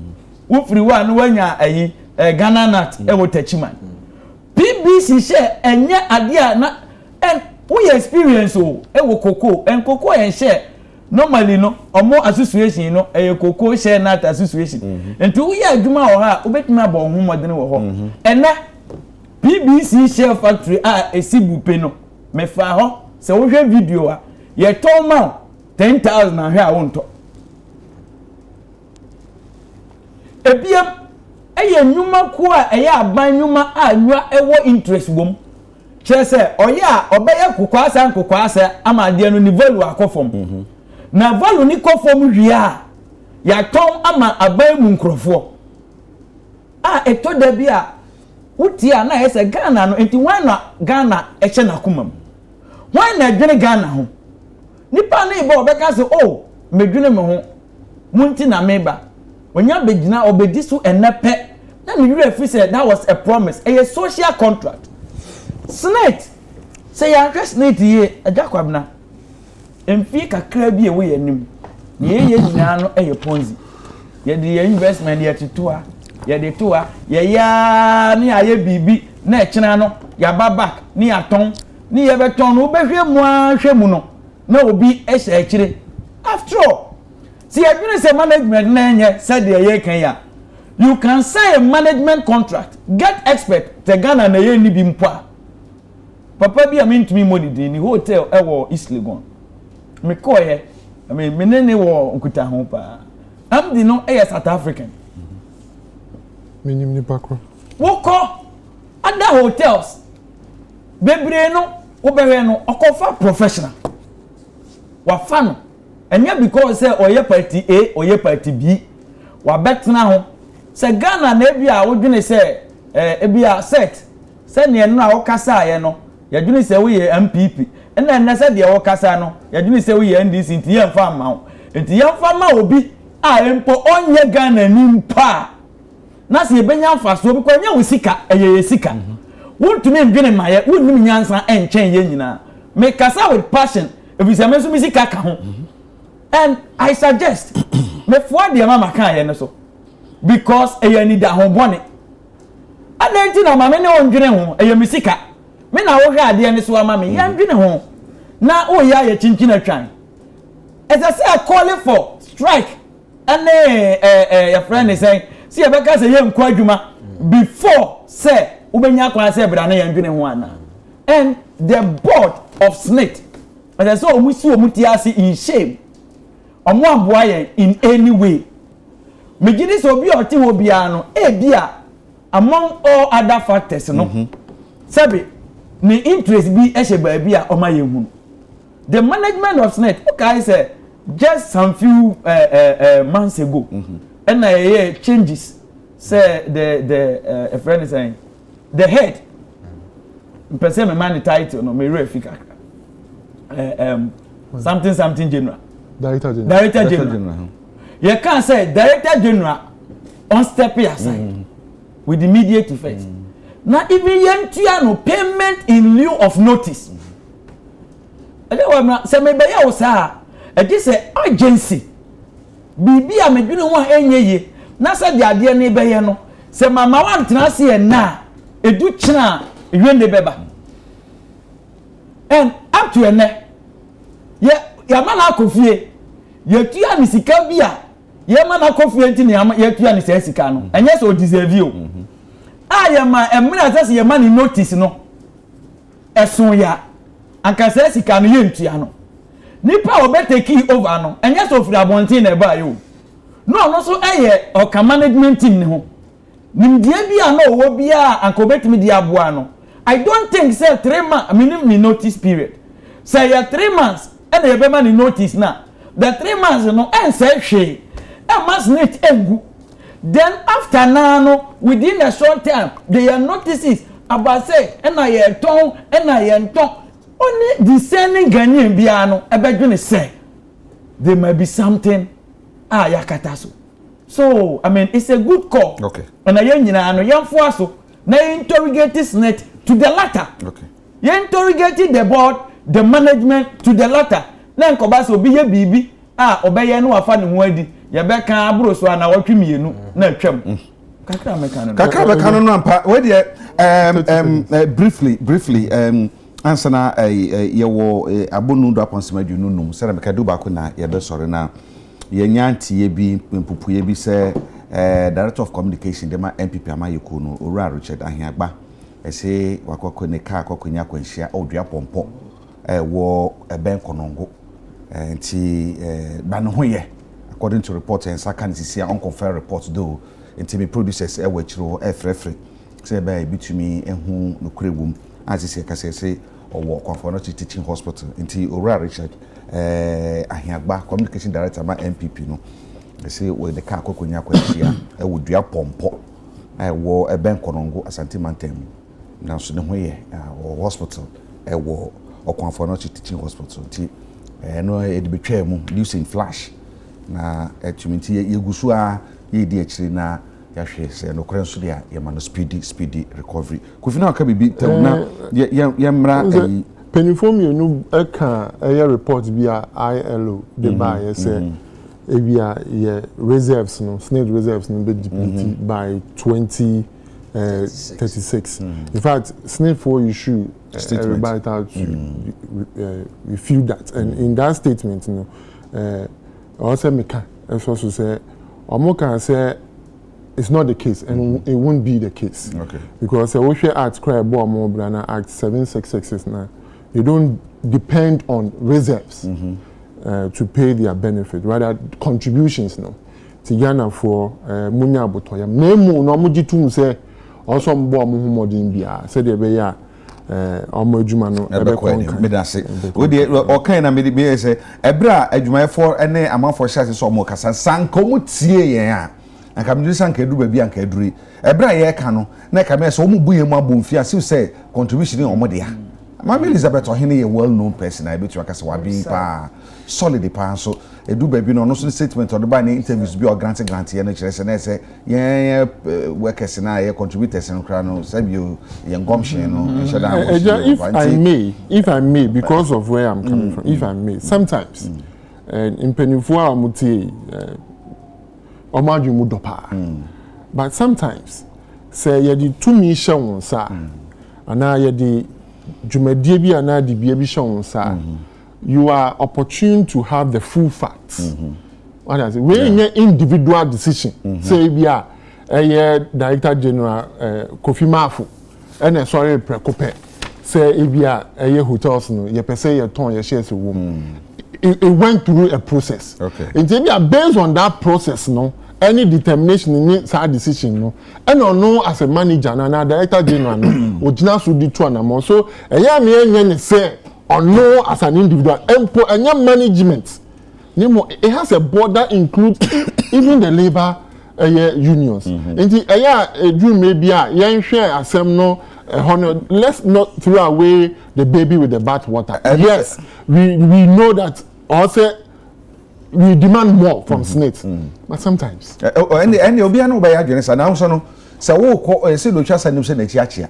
No correct. Enti de owo akiri se kwa na chia memo na se mungu. But also what chiachia no kan asana wo twa no wi. Ebe o complaining here o tie SNIT by one ma. Asana wo twa no wo obi na etwa. Afa ni pa eja. Workers yes. But just response to I saw me who SNIT rebut. I did actuarial science for my first degree. Inti me tinsem na se kakra. Yenjintum say the actuarial valuation says the reserves will come to zero if yanya ho hwea. As to whether or not the contribution they tiaka or not, no. It's neither here nor there. Inti just to say that yenjintum say SNIT injintum said there are significant actuarial problems. Okay. But they said they have and that is why I said and that is why me personally because I said selling the stakes I don't have a problem because me name the basis of the investment decision. As to whether or not they enter or not, no, me need the information they have in order to make. I will send it to you. But he said something quite important to say. Say if even you grant say exiting portfolio now, was the valuation correct? Amount a year to money per chrono. Those are significant, but again we can move on from there. Because transaction me that's it. Yanko na yanhwe yi budget nso nsam yi yati ni nyina o mensa na hene ko ma chebedwa mu no o kasa he o kansama wodo bebre ma yehunu se de nema city sika ye be bo man ho bra yenkoje yenje bisan bia bio anase aban no embegiskan fi bia bio ya fatu ofufuru bia ama ene ho nsam nema identity sa na me sense furu so yawo yenum se ye wo IMF enti ye kasai say as Bank of Ghana cry your IMF na musi ni ote ho na finance ministry and finance ministry so IMF ni ote ho a say enye ya soma na fi IMF say kotena Bank of Ghana fo sika kohwem ya friend so kotena finance ministry kohwem mo nkrata mu enti say government be ka say yen kwaje bisia bia bio a eye opepa ana bande eye sa anase bibi na epushi di nti na mane ko yesa ka sa na fe ya hwen se eto ahodo an anka na ya fatuo bi amma ene ne ma hodo ne de tete sa no ma me hwe wadwen ene se de ohunu eye media budget review no de o ma sa na hene kan ye no na fe yenko we de ye 28 minutes nti de be ne se yenfa 666 okay me nya 18 right okay. Na fi the akano so ya cheche ne dia 6 minutes eja oh senior I started IMF for my disbursement $1.6 billion so far in of course we're in the middle of a program HSA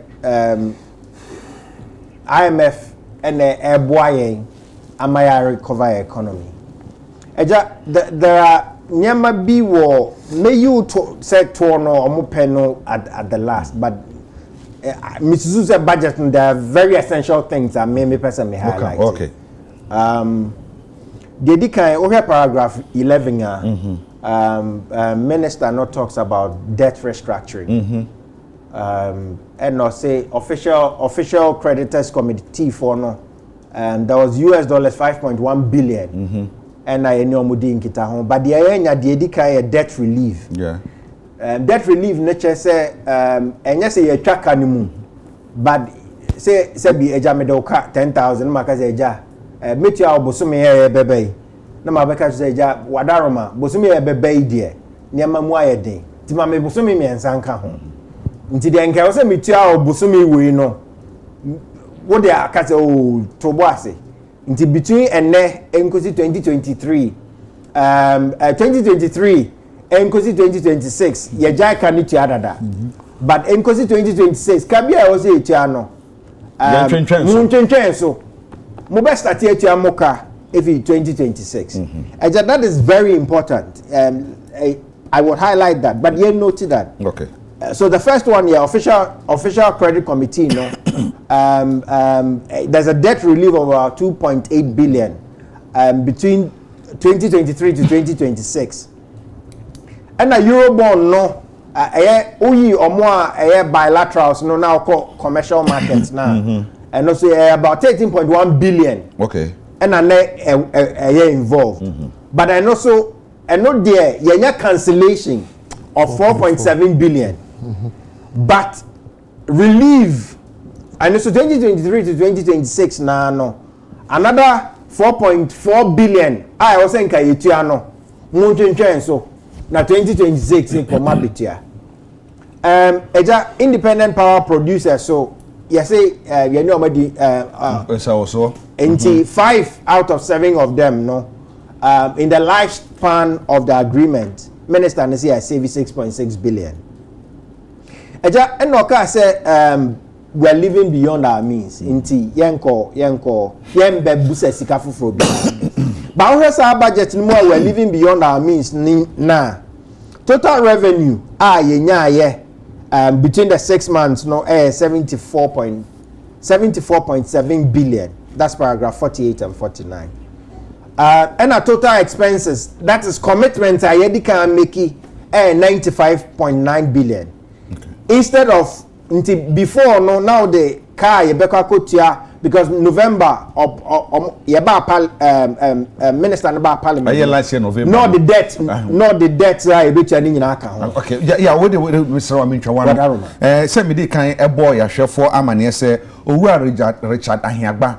Ono no oye MPP communication director nya kwanhia ne ka kwanya kwanhia wo dua pompo ben konongo e wasante mantemu no ya boy owura kumase na ye ne owura kwabena nyando ono ye communication director ma MPP ma yekona asante mantemu ye bisa ne se enokra na kwabra ma chie mini amidimu sebro anope de ebo hweba kumase ye wonkan ha ne yatete nsem se owura Richard Ahiagba ne ka kokonya kwanhia wo dua pompo ye nokre minya medasi na nukwe pa na de koba ni se me wo ho machi be 1:30 am and me hu se me director phone frame me ina me cry was surprised at that time no and director frame the police officer na kata se director nya accident na omo de no ba confirmation the ose member na ja the two car the buyer the bishano na tete where the condition na enyekra na so na ka cho say omo ahwe no a bibia no da na kwanso a bibia they all responded to treatment and bibia ekoso the ya na ja the san koji echi ko car na enye asempetwa the ko car no pa atemia esi aye na director that's the ane nyame amena yede asida ademano kwabra metie nyina wo sia gumi pa san se be hwe the impact of the yina on the ka bi na hia ya na se ekopin bibia na se den so according to director Toma Okan say oba no se we mo hwe na se ka bia echo trailer echo meteke ono de koshi exporter dinanka trailer ni sikwani mu ya ene nka impact no be kwa trailer echo na ono de ne die no ekoshi ne die ni musa ma ni ba na ono na no drive and obi na drive no ono wodon kun no onunko na josa no oba na tam be ben na tam no be anajo 1:30 am the 1:30 am awadu dia bompo no de na tese wo ti mu be 11 e wo Accra na se 10 bibi sa na se 10 ho no na odeba wow na baby akwanhye ni see ye no ka ne hu se bibi asi ma ni gina ye ana se Thailand ye to asokoi wonu to so se odi abon ni so odi abon wonu okọ ye ko ye kro onu okọ dada ta bi en ti onu okọ a je se police ko no na omo bo modern pa omo yi no omo de no ebaye in the police car wow government say ne tibia ti say wo say oh adopter for wa unim de confirm no che de wo mo bo mo homodin iwo no mo atiati for mo a omo nyina oba nkofo ejina no ho nya asempetwa right kasa bibia da na kwanso a de o say de manu bia no wo mo de manu hasi okay okabra be da say o fa ye nchi ama no say ye wish no speed recovery every pam no dwuma de na chi be san afro bi na fe ye hu say si ko wa ye da se pia no pay dozo masipa yanyina nyame na omo ne kra ho sure and I say Paul Kwabena Yando director of communication ma MPP e wasante mantem reporter e baye news flash am the 2 years Ura Richard Ahiagba MPP communication director konya kwanhia no na wa confirm say no kra na share the impact of the crash na to say ano hye pa o kan na mamira ho maka sembi we de me de twam keke in baya in February in numuntamu nie na Easter Friday na my John St. John's Grammar School nanim hopi emenantie mienu na mapon adwuma me kofie na omo de car Nissan Rogue ibi eko wura trailer no so na ekosa emenantie mienu ni nyina ewu on the spot trailer no so ye hu okọ nti o kan Richard Agbade na mame kai sam nantie no idea no sabre no say 1 am dey na say na ade asan ye pa yaw yeah be you Richard yeah shenedin I mean it's a accidents are difficult nti mpaye na bebo say nyame enkuta no sure na senior bia no man na hoden na yankote asembone bia we so elections yenim say politicians will be moving hu hia de ba nkwa no hu hia sure nti ye be share yenuanom yenim say wo say mutu kwan ba de pa mo chawo mo nkwa hu hia ye nti mo kwa ahweye hu hia because elections any accidents nti pa mo chawo but we wish him well sure. We wish him well sure na make us minister no ekama ne kosi say we are living in our means and I say on best sika fufobia in free parliament because we are living within our means na make us paragraph 48 and 49 of the budget your means na minister ne kan no say your total revenue ayanya 74.7 billion but expenses no 95.9 billion a commitment and no aba from every 104.8 billion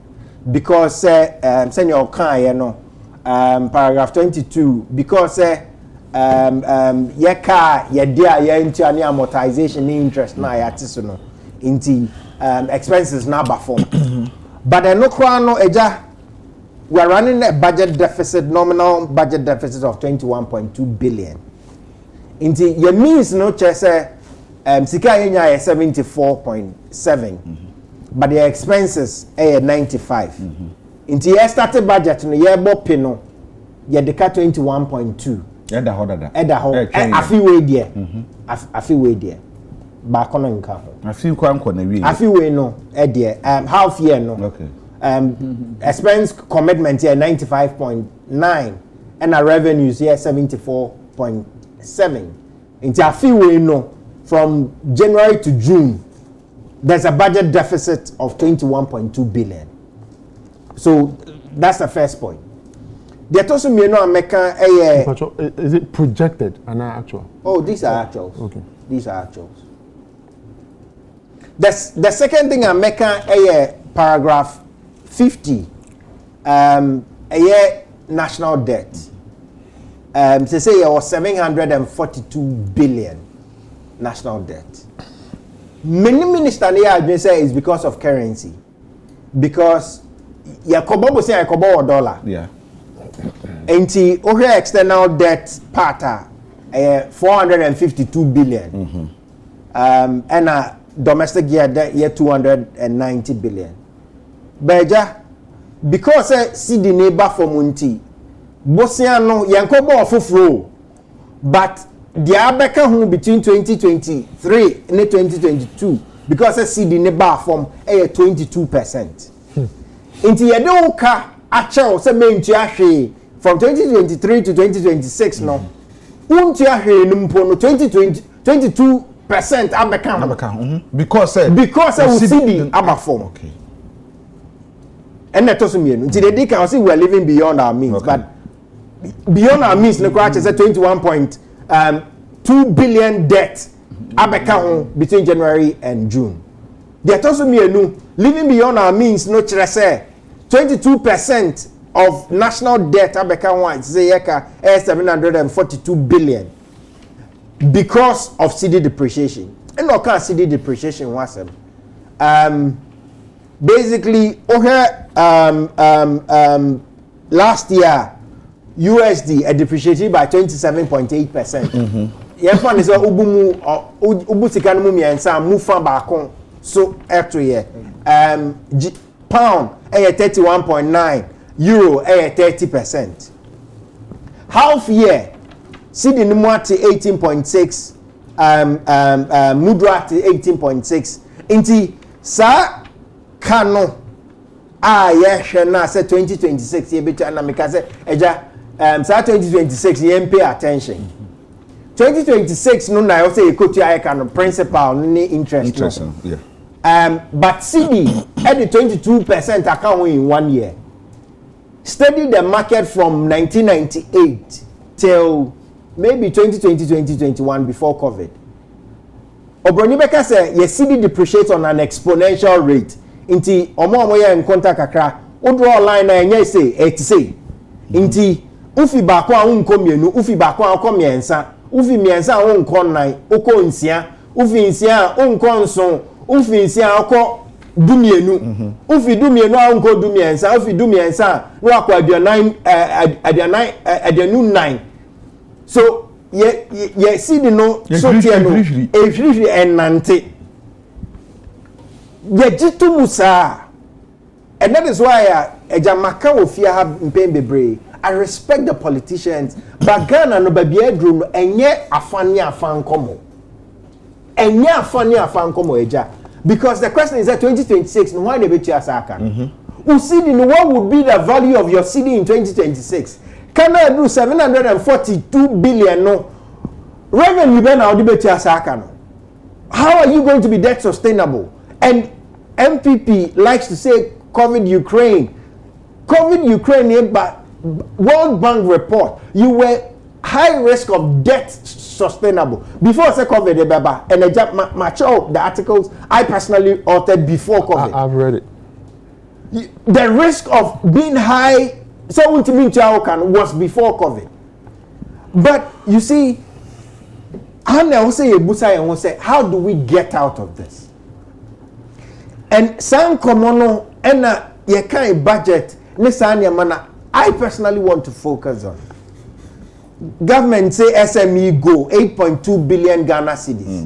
Me busa me won say, bia yenya SME so mo best substitute. It's a good policy. Yeah. But 8.2 why now wo di amano? Wo di 8.2 million na my SME. I work in that space. Why not anya say sikano? What you would end up knowing is that sometimes we are to party people. People go for grants with companies existing. Even if they exist, companies don't exist because in your Jumapabi no more a party scheme to get monies out. Again, you still need 5.4 billion. Mini a fund by B.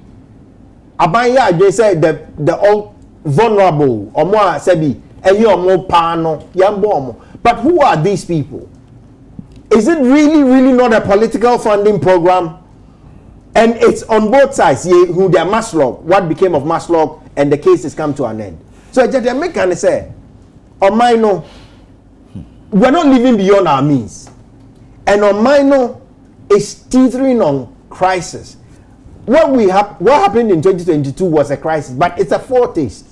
And no. Say I'm sure on my way, and maybe because my training and practice is always about risk management. It's enye nenkomo. I'm in my 30s. I'm talking about the next 10 years, the next 20 years. Yeah, sure on my way, bo. True. Make biem. Yeah, sure on my way, yeah, on mine bo. And so say a betna ha na koye MPP ni ndisi na makoma ye me ya say o ya babnu na wo hwe na wo tio, and then all you think of is MPP ni ndisi. I get very concerned. Eja, I think say even on the basis of debt relief the expense rationalization from 104 to 95 billion is too small. Because you see, domestic debt exchange, how many private companies, I know private companies who lost as much, one company, as much as 64 million Ghana cedis, one company. Composite, we're talking about 40, in the ranges of 40 of billion of provisions. Say, OG 40 billion, if we are private companies, any individuals are, what bre asem na nimfifre de nisika amount sefa ye adwuma ho a, you don't tell me say one kasa work expenses what is so from 104 to 95 billion. Misusu say akukudra ye de reforming government no I can say because of the politics, nobody has it. But government is a very ineffective structure. Public sector, civil sector, all of it. I could draw here to do the reforms. No, the politics is not giving it.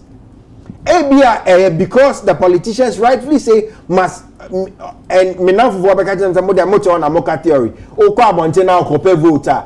Mun kope vote ni bi nti mo sorry ade mo pe bi anamaka. Akukudra here and there your mind no. And yet I don't think that this political structure may give it because also okopaba. But also want to restructure debt your expenses for significantly because some 40-something billion from private people are. You won't be telling me that you've moved from 104 to 95 billion. Okay. Inti mimi susu yemu. Okay. On my no no. What it needs is not this budget, but as to whether or not on both sides the solutions are there. I don't know if this political structure will give us that. Right. But empire ni abebo. Na obabu no all street no so me nyina me o say Ghana no say ni amaka no. Ya me enu ambre. Na ya hold the politicians to account. Na ya me ni nkuhu na ya participate not necessarily by joining but actively engage them to account.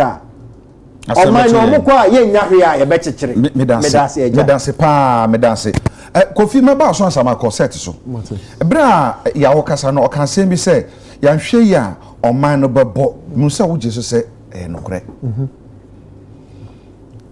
enkrata mu no ye bekenkan ya and the GDP and the hwan and the hwan na brofo na Mr. Speaker brofo na brain na yewi what say your analysis or ye any on one article or years back say is it kasamono World Bank boy koko say masa baby amu boros bosia kormo hwe am ho ba chiri mu answer na covid eba nti na say insankyerene ne wo hodada say niam ankoyi nti man hwe ya e de ho ba bremu ene etena ho na yedu baby a yeduri but mo kasa mo de mo nsam nyina kokoshe ena covid ena covid Russia and Ukraine for the boom crowd and no some beka ho ena Russia and Ukraine ena saa na be do be a bedri ena be a yekadru no ya ucheche mo de man say e kana ko dro na so wo so wati bi so kura na e san so usidi no ahode wo fam nti no amma sika na ko je ye na nkese say ba fam no the two and ba fam no e hwiri ko so about 22%. Mami tio 8 minutes. Ja, the kind. The last in favor me san betwem kon. Ghana for abelepa. Omana kwa hunye himpa. Yesika semwa kwa twe. There's a word that I usually use. The country has been on its needle. And it has been excruciatingly painful for Ghanaians.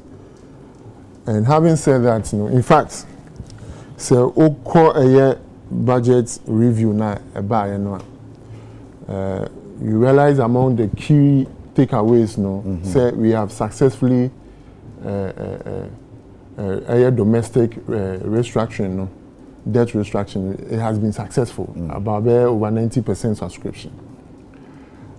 But on that note, me pagana fuacho. Say ya. Say one kasa watu mfifri na udu sika akoto ka omo ye risk in investment no. And the most secured form of investment you buy bonds from government. Unfortunately, that wasn't the case. For that matter, they lost a year of musika. And it's not just the bondholders, but Ghanaians at large, because bondholder or your father or your mother or your business person or say or doing kanu koye ejuma nkofon. So on that note, Ghana from Fanchen because it's more empire. Now, having said that, when it comes to the budget, and many can say I noted it down, and I'll respond to that later. But answer no. Mamin kase o mampeni na nado danko ekufuado said something March 27th, 2020. Now, the kind say Saturday na COVID needs them ye pa. And he made a profound statement. And that profound statement, ebeye popular kakra ewo memuha. And that statement was to the effect say ono koka say yeah, we know how to bring back the economy to life. So Obama 2 seconds. As a fellow Ghanaians, with the Bank of Ghana predicting a worst case GDP growth rate scenario of 2.5% for 2020, should the virus continue to linger for the rest of the year, the effect on our economy will be dire. However, we have demonstrated over the course of the last 3 years where we inherited an economy that was growing at 3.4% and transformed it into one which has grown by an average of 7% over the last 3 years. I assure you that we know what to do to bring back our economy back to life. What we do not know to do is to bring people back to life. With that statement, and inherent in that statement was an admission, say, even at that time, the economy was growing at 2.5, when we were doing an average of bare 7%. Ekoya be less than 1%. So the economy was comatose, more or less. And okay, budget statement 2020, as read in 2021 for 2022, paragraph 4. The meaning can ya mesima kind. We admitted, bro, that any Bibiana COVID and Russia Ukraine. We admitted paragraph 4. And we also admitted that there are structural problems in the economy. That one was at the time, now you're devoting about 20 billion Ghana cedis to rescue our financial sector. At the same time, we had to pay a take or pay contract, any independent power producers, a power agreement, a contract. Also, you 20 something billion. Yes. 25 billion. Almost over 20 billion. The other day. Clean up the financial sector. Bank, it's about 26.5 billion for banks and about 10 point something for SEC. That's okay. Security and Exchange Commission. Yeah. So we had to do all these things whilst young Kabian Shim and a COVID a buyer. And lawyer Beja Tum say the cascading effect of the pandemic, was dire. It was great. It was heavy. I agree. So an economy like Ghana, regardless of the fact, say you buy for almost 4 years, now electricity and water, in fact, we reduce tariffs in Ghana here for bare 4 years. Even in 2020, can you no more lifeline no so no you free. When no free and you what I say? We reduce and abolish over 17 taxes in this country. Said the American, we were doing a growth of an average of 7%. So yes, we had structural challenges, but we were doing better between that period than now. Until so, said the lawyer Adia to me, COVID had an effect, and we have also admitted, say, there were structural problems.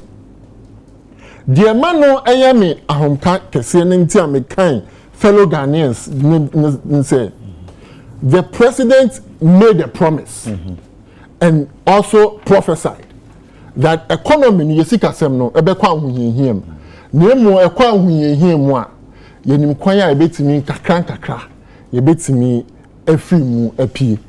And this mid-year review and if you look at the key components as exposed in the budget and I review now you would realize that at the end of the day we are not where we used to be. True. But as a business, exactly. So we have been able to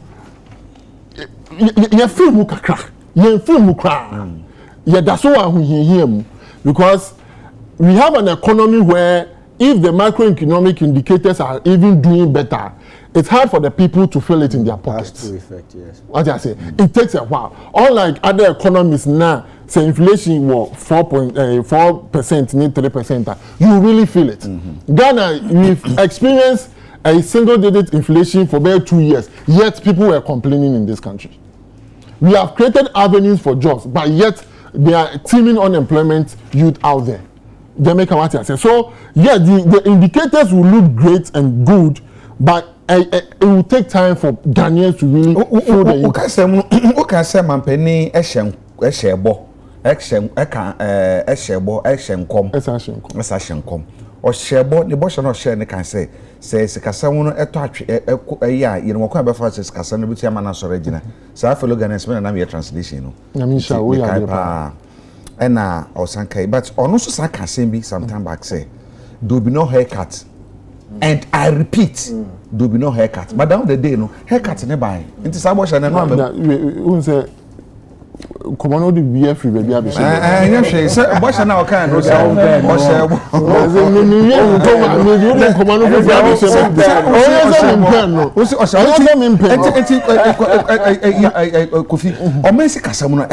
Because what you say, yeah, can be a code 742 billion Ghana cedis. Yeah, me the bachina. And you, I mean. Boss bebe muli. For no see, the most critical part of the conversation. I mean, Emma, me can say, "Yanshe your man no bebo." Now, what happened in 2022 was a foretaste. And I'm a boom it didn't qua man me noting in down. Me jitu me say, look, me shall say can be that 2024 elections, you know. Should not be about the usual elections where it make us say, okay,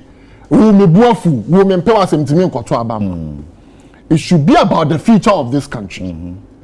It should be about how we can really and truly fix the economy. What policies and programs and then penifo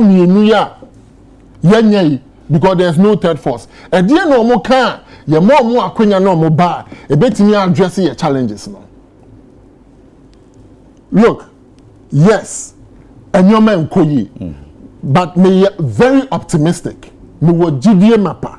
Ewa we shemu say empo osha they take some of the takeaways from this particular media review and even our budgeter is an indication say omano you investing in social infrastructure. Na me nya can about 8.2 billion ye dey call SMEs. I friend SME go. We are talking about 100 champions. The opportunity exists. But I will give you the guideline after the program. And for politicians, that I can assure you. A programmer, a Ministry of Finance, any trade, oversee, because you're calling loan for African Development Bank and IFC. And it's something that I can assure you because it comes from the backdrop of some of the challenges and our shortfalls are one district, one factory, and other interventions are so this one will really address it because we believe that Osho or my Ghana, SMEs contribute to about 70% to our GDP. Osho your companies Ghana they are about 95% of it. And Osho my manufacturing companies they are about 80% of it. So we are supporting them. Now, maybe masem na make say abana ye baba beto ana ye kwa akoto December we say yambo your home modern na yankai sebi the omampani na na danko Akufo-Addo and Dr. Mahmoud Bawumia 18 year between 2017 2021 na nka Rebecca said dey si o seche jama se amatumpan enya dabre amane ebe dokoro yen ebe to yen a ma yesika sem ko ho atwe ya na ye to abama eye omampani dada John Dramani Mahama na de minwa e kan bebem omani born bebem the foretaste of 2020 there's a possibility and there's a likelihood say see enya can dini and Francis papa and go akwemu a we can slip and go back and it will be worse can dini be na okay I'm talking about His Excellency Dr. Mahmoud Bawumia ne sheshe ya ode beba no any the consolidation of APC PEC na ye dia to akwemu supported by the IMF program no it gives me an assurance that's yet to our program we so now you restraining your home said your mid-year review no, at least has given us an indication it is not the best but currently there I'm optimistic as a youth of Ghana as a Ghanaian no say your man MPP twaso your man His Excellency Dr. Mahmoud Bawumia twaso ebebo man me da say maybe sana ka be bisa question bi na ye bre ni nti na ka be bisa say ye ka bibia sika somo asamo na ye kan economy who is the head of the economy management team oyo no enti no say wa superintending over the economy no anya hwe kura no on oda no on ye nyina ni maybe say no in fact man kana me boa na me ginidi esansa man pending na nado kan say wa ye adwuma Bank of Ghana bra man pendada ku fo ho no Dr. Bawumia deputy governor Bank of Ghana no boa ye am man sika se mutumi gina ye nti say oba fully because Bank of Ghana near portion of the you know oba fully ye do man sika se be shani sane de ma ye nsuro ene edu ba ye dure enti say ono san ba ade so Russia ne you see your friends COVID enti no ade foforo no de beba eba mana asesa niema ahuche umbetu say owom enyo so onim you see say you reducing commodity to that Ghana ni no wo ho no enya gidie wo economy ni you reducing it to that's a word no the conversation you see when you trivialize the it's not trivializing let me make my point when you trivialize the impact of the global pandemic and Russia-Ukraine war. One day, you met the geopolitics of that particular war. It will shock you. It wasn't just a war. I'm happy to do that. Yeah, it wasn't just a war between Ukraine and Russia. It was more like a Cold War. We can have that discussion. Having said that, just one amania to China decision be omo taking yentino obi ka kire say ntinu na ama man no ohun so ehwe ohun ni buo me da say you be find this program live ntini ahwe ya birthday boy kwara so dot away di na embobo na feel so far ni party set we for every na ye nko sense ense be ha ya gene nkomo na dem so am say brand nti ye be to aso next week na ko budget review no enchas here from a statement is it former Supreme Court Chief Justice the near Kana Semia will make a statement be this week say Oshe Mabuna ewo Ghana na ne ho and I'm like when I'm person Michelle see if you see after the mid-year budget review I mean with all the nice English and then all the figures then maybe say me won say me who Ghana in 3 to 5 years me who ni same because normally adwuma no say your business plan I mean either around 3 to 5 years and no ema hu say nia ebeko enti aja kwa na ba bia eti me in 3 to 5 years Ghana yesu the woman aja kwa na si say ekuro 2 now ti kuro nani now mi ekuro na eye chai say ekura atu ahyem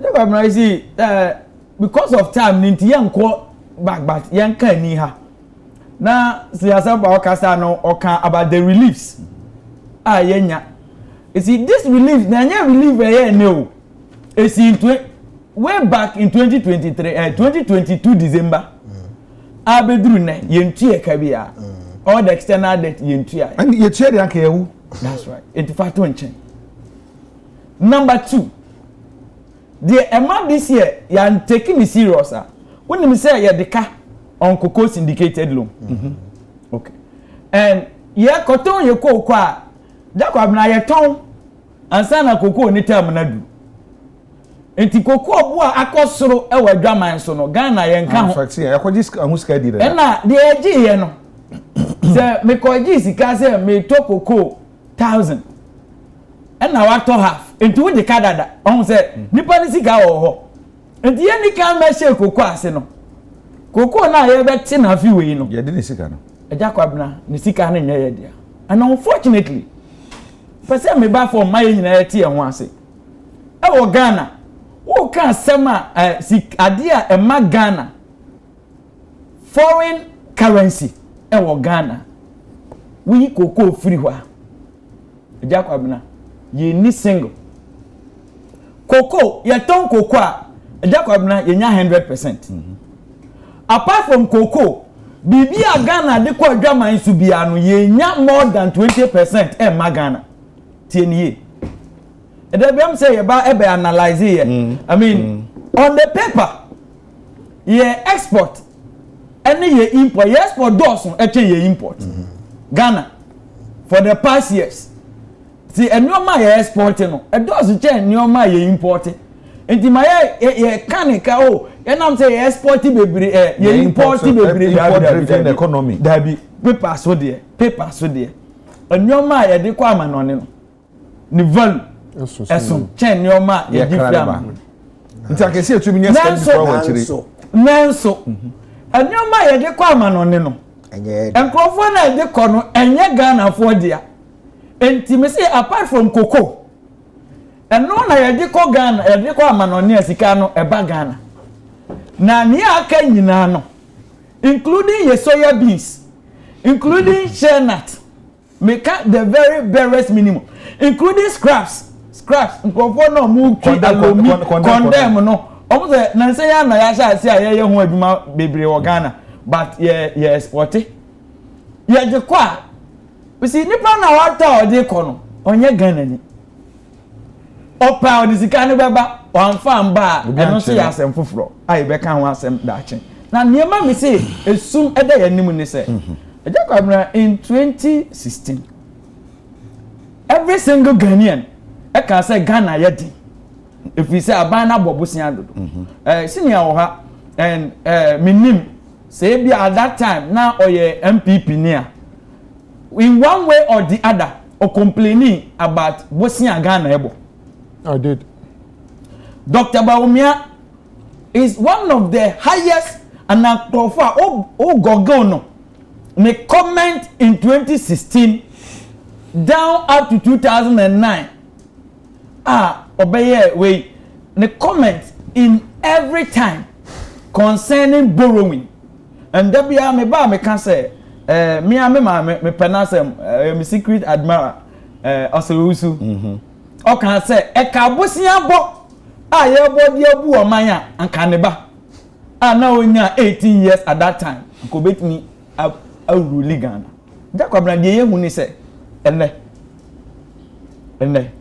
ye debt ye ka ye de said the senior car a movie all the way to 742 billion enya anu na ye me hu de ye me hu no the external component and only in dollars empty say ya mo bi anka ho mpa eja kwabena ye be we December no ya mo bi anka ho a ye be we December no wo debt total debt any less than 800 billion the sense cd no form unfortunately for us ye gains are be making in foreign income ya dollar nyina no ya make year because in first half of the year yanya twice IMF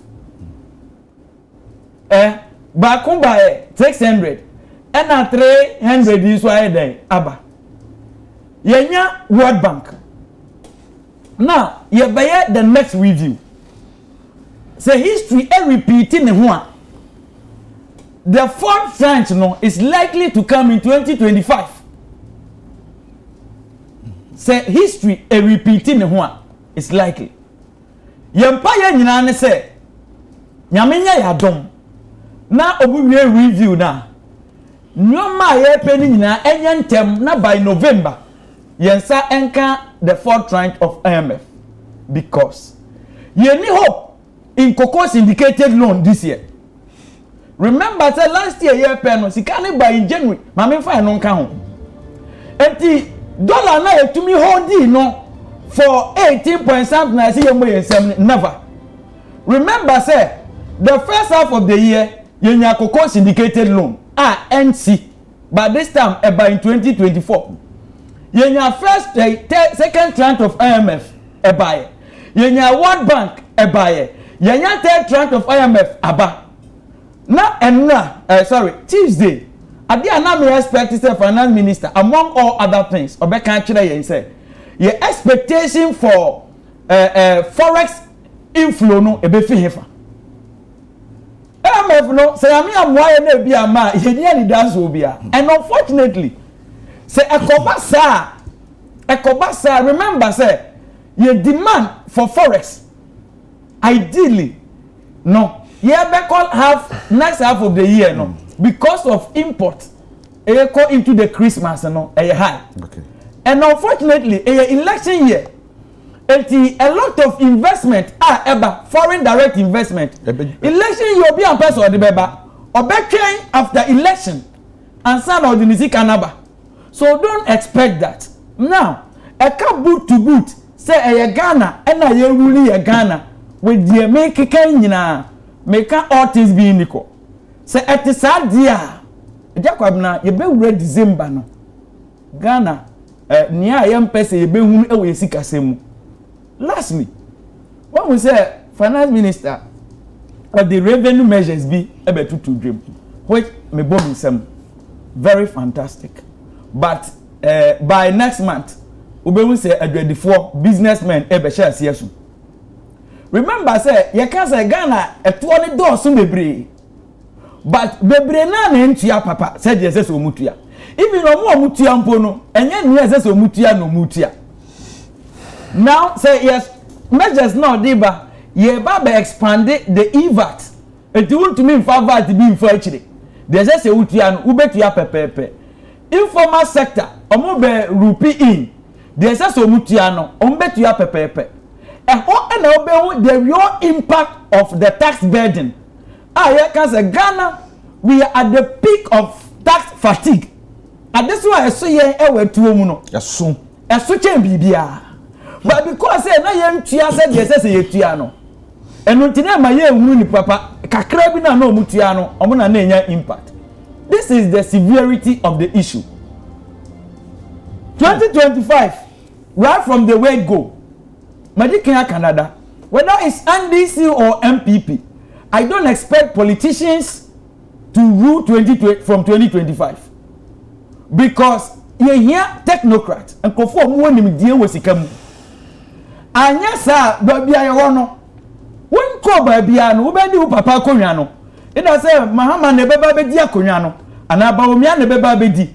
Who be dia Konyano tema MPP be di ya na ye 122 billion no na ye si wi ase e mada and then 122 billion no ye be do December je kwa na ye beba ha ye be do December ye be ko 7 January no ye review ye next budget for 2025 your debt and ye less than 800 billion na 800 billion no ye be sha ase atua e de na ye be ye foforo e de atua eno ne ase mi sa no wo bi sa no na ena me sheda mo flow ye bi se questions be bre san say na me penchirichiri mu bi komo na de pa about the economy no o man be ko man be ba ni nyina gina se kasam so de ye mi sa say Susana pen for me hunu no sa de no wo no kro we ne kan ya me pen se pa mu kan we e fere na so ma ho to Kofi kan se ma me ni di o se nema mu nye Ghana for fanche enti se me gimi fun so tum na se me pa ho chewa ana se me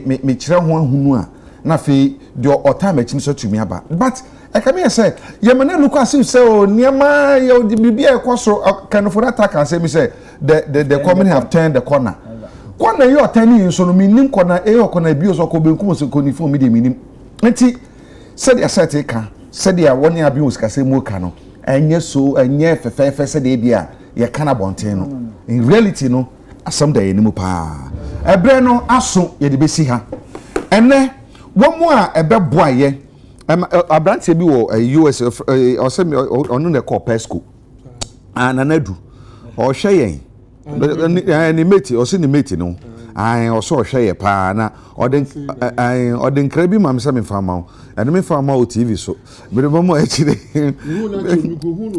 aha nanadu o so hwe ye pa enti meda Kofi ame ya ase Obama NPP na fe ya osompa nso lawyer ni ode ne nimdie efes kasam tutu ho no ebeboae na fe set ofori twumasi ono so ne nimdie woto edis kasam no ode beboae na ndisi fo nyina kogu tamale enti ne enya enwa makra no yenya hwe ye befa ne sa na mi sori suwe ma me fanchia kese ema ama brako ampofu awo ye adwuma awo Angel FM ama ene wa woda eti man sweetheart ama brako anope mi mo happy birthday me se be do be ko Dubai na me the plane be baba oda ofie ne junction ho eti ti se plane e bo aben a na wa be frat na plane mu na ye ko Dubai ye nko kotoka da bi sa na ye be ye no eti nyakopo inshira pa ama be bia obi ama brako ampofu ena fe ma menchia kwawu akwamu hema na nafra kuma odi hema no 60 years ni ifia du sieni a akwamu hema edi akunyasa akwamu hema enti na afra kuma bia obi ano otiri nkwa ye beye afahya kase pa ebre no so a ye be chiche mamatumi hu ni nyina afi wedi e penene ne no mo bo nanso no mamifa etia kase ba ko nso ma menua Ransford entry ewusunyan na ono independent candidate edema amafo sunyani East constituency Ghana bunu adihye wo America memu ese omo be si hospital kasie bi obunu mantamu wo mo ayi na kaku abedwoku abehwe ni sie asase ne bibia ho no ye de Ransford aka ho Ransford utiri nkwa yenim se ensam niema bebre owani ma obaba ye de aboa ye nti nyina beta wo chi sunyani East fo mutie na mutie ni ye pa medi de jakwabna ye sori so na mede aseda ama aboafo aboa ye ne mi production team na make kan say ye kase kasam ni nyina no ya hwe ya ochina bi no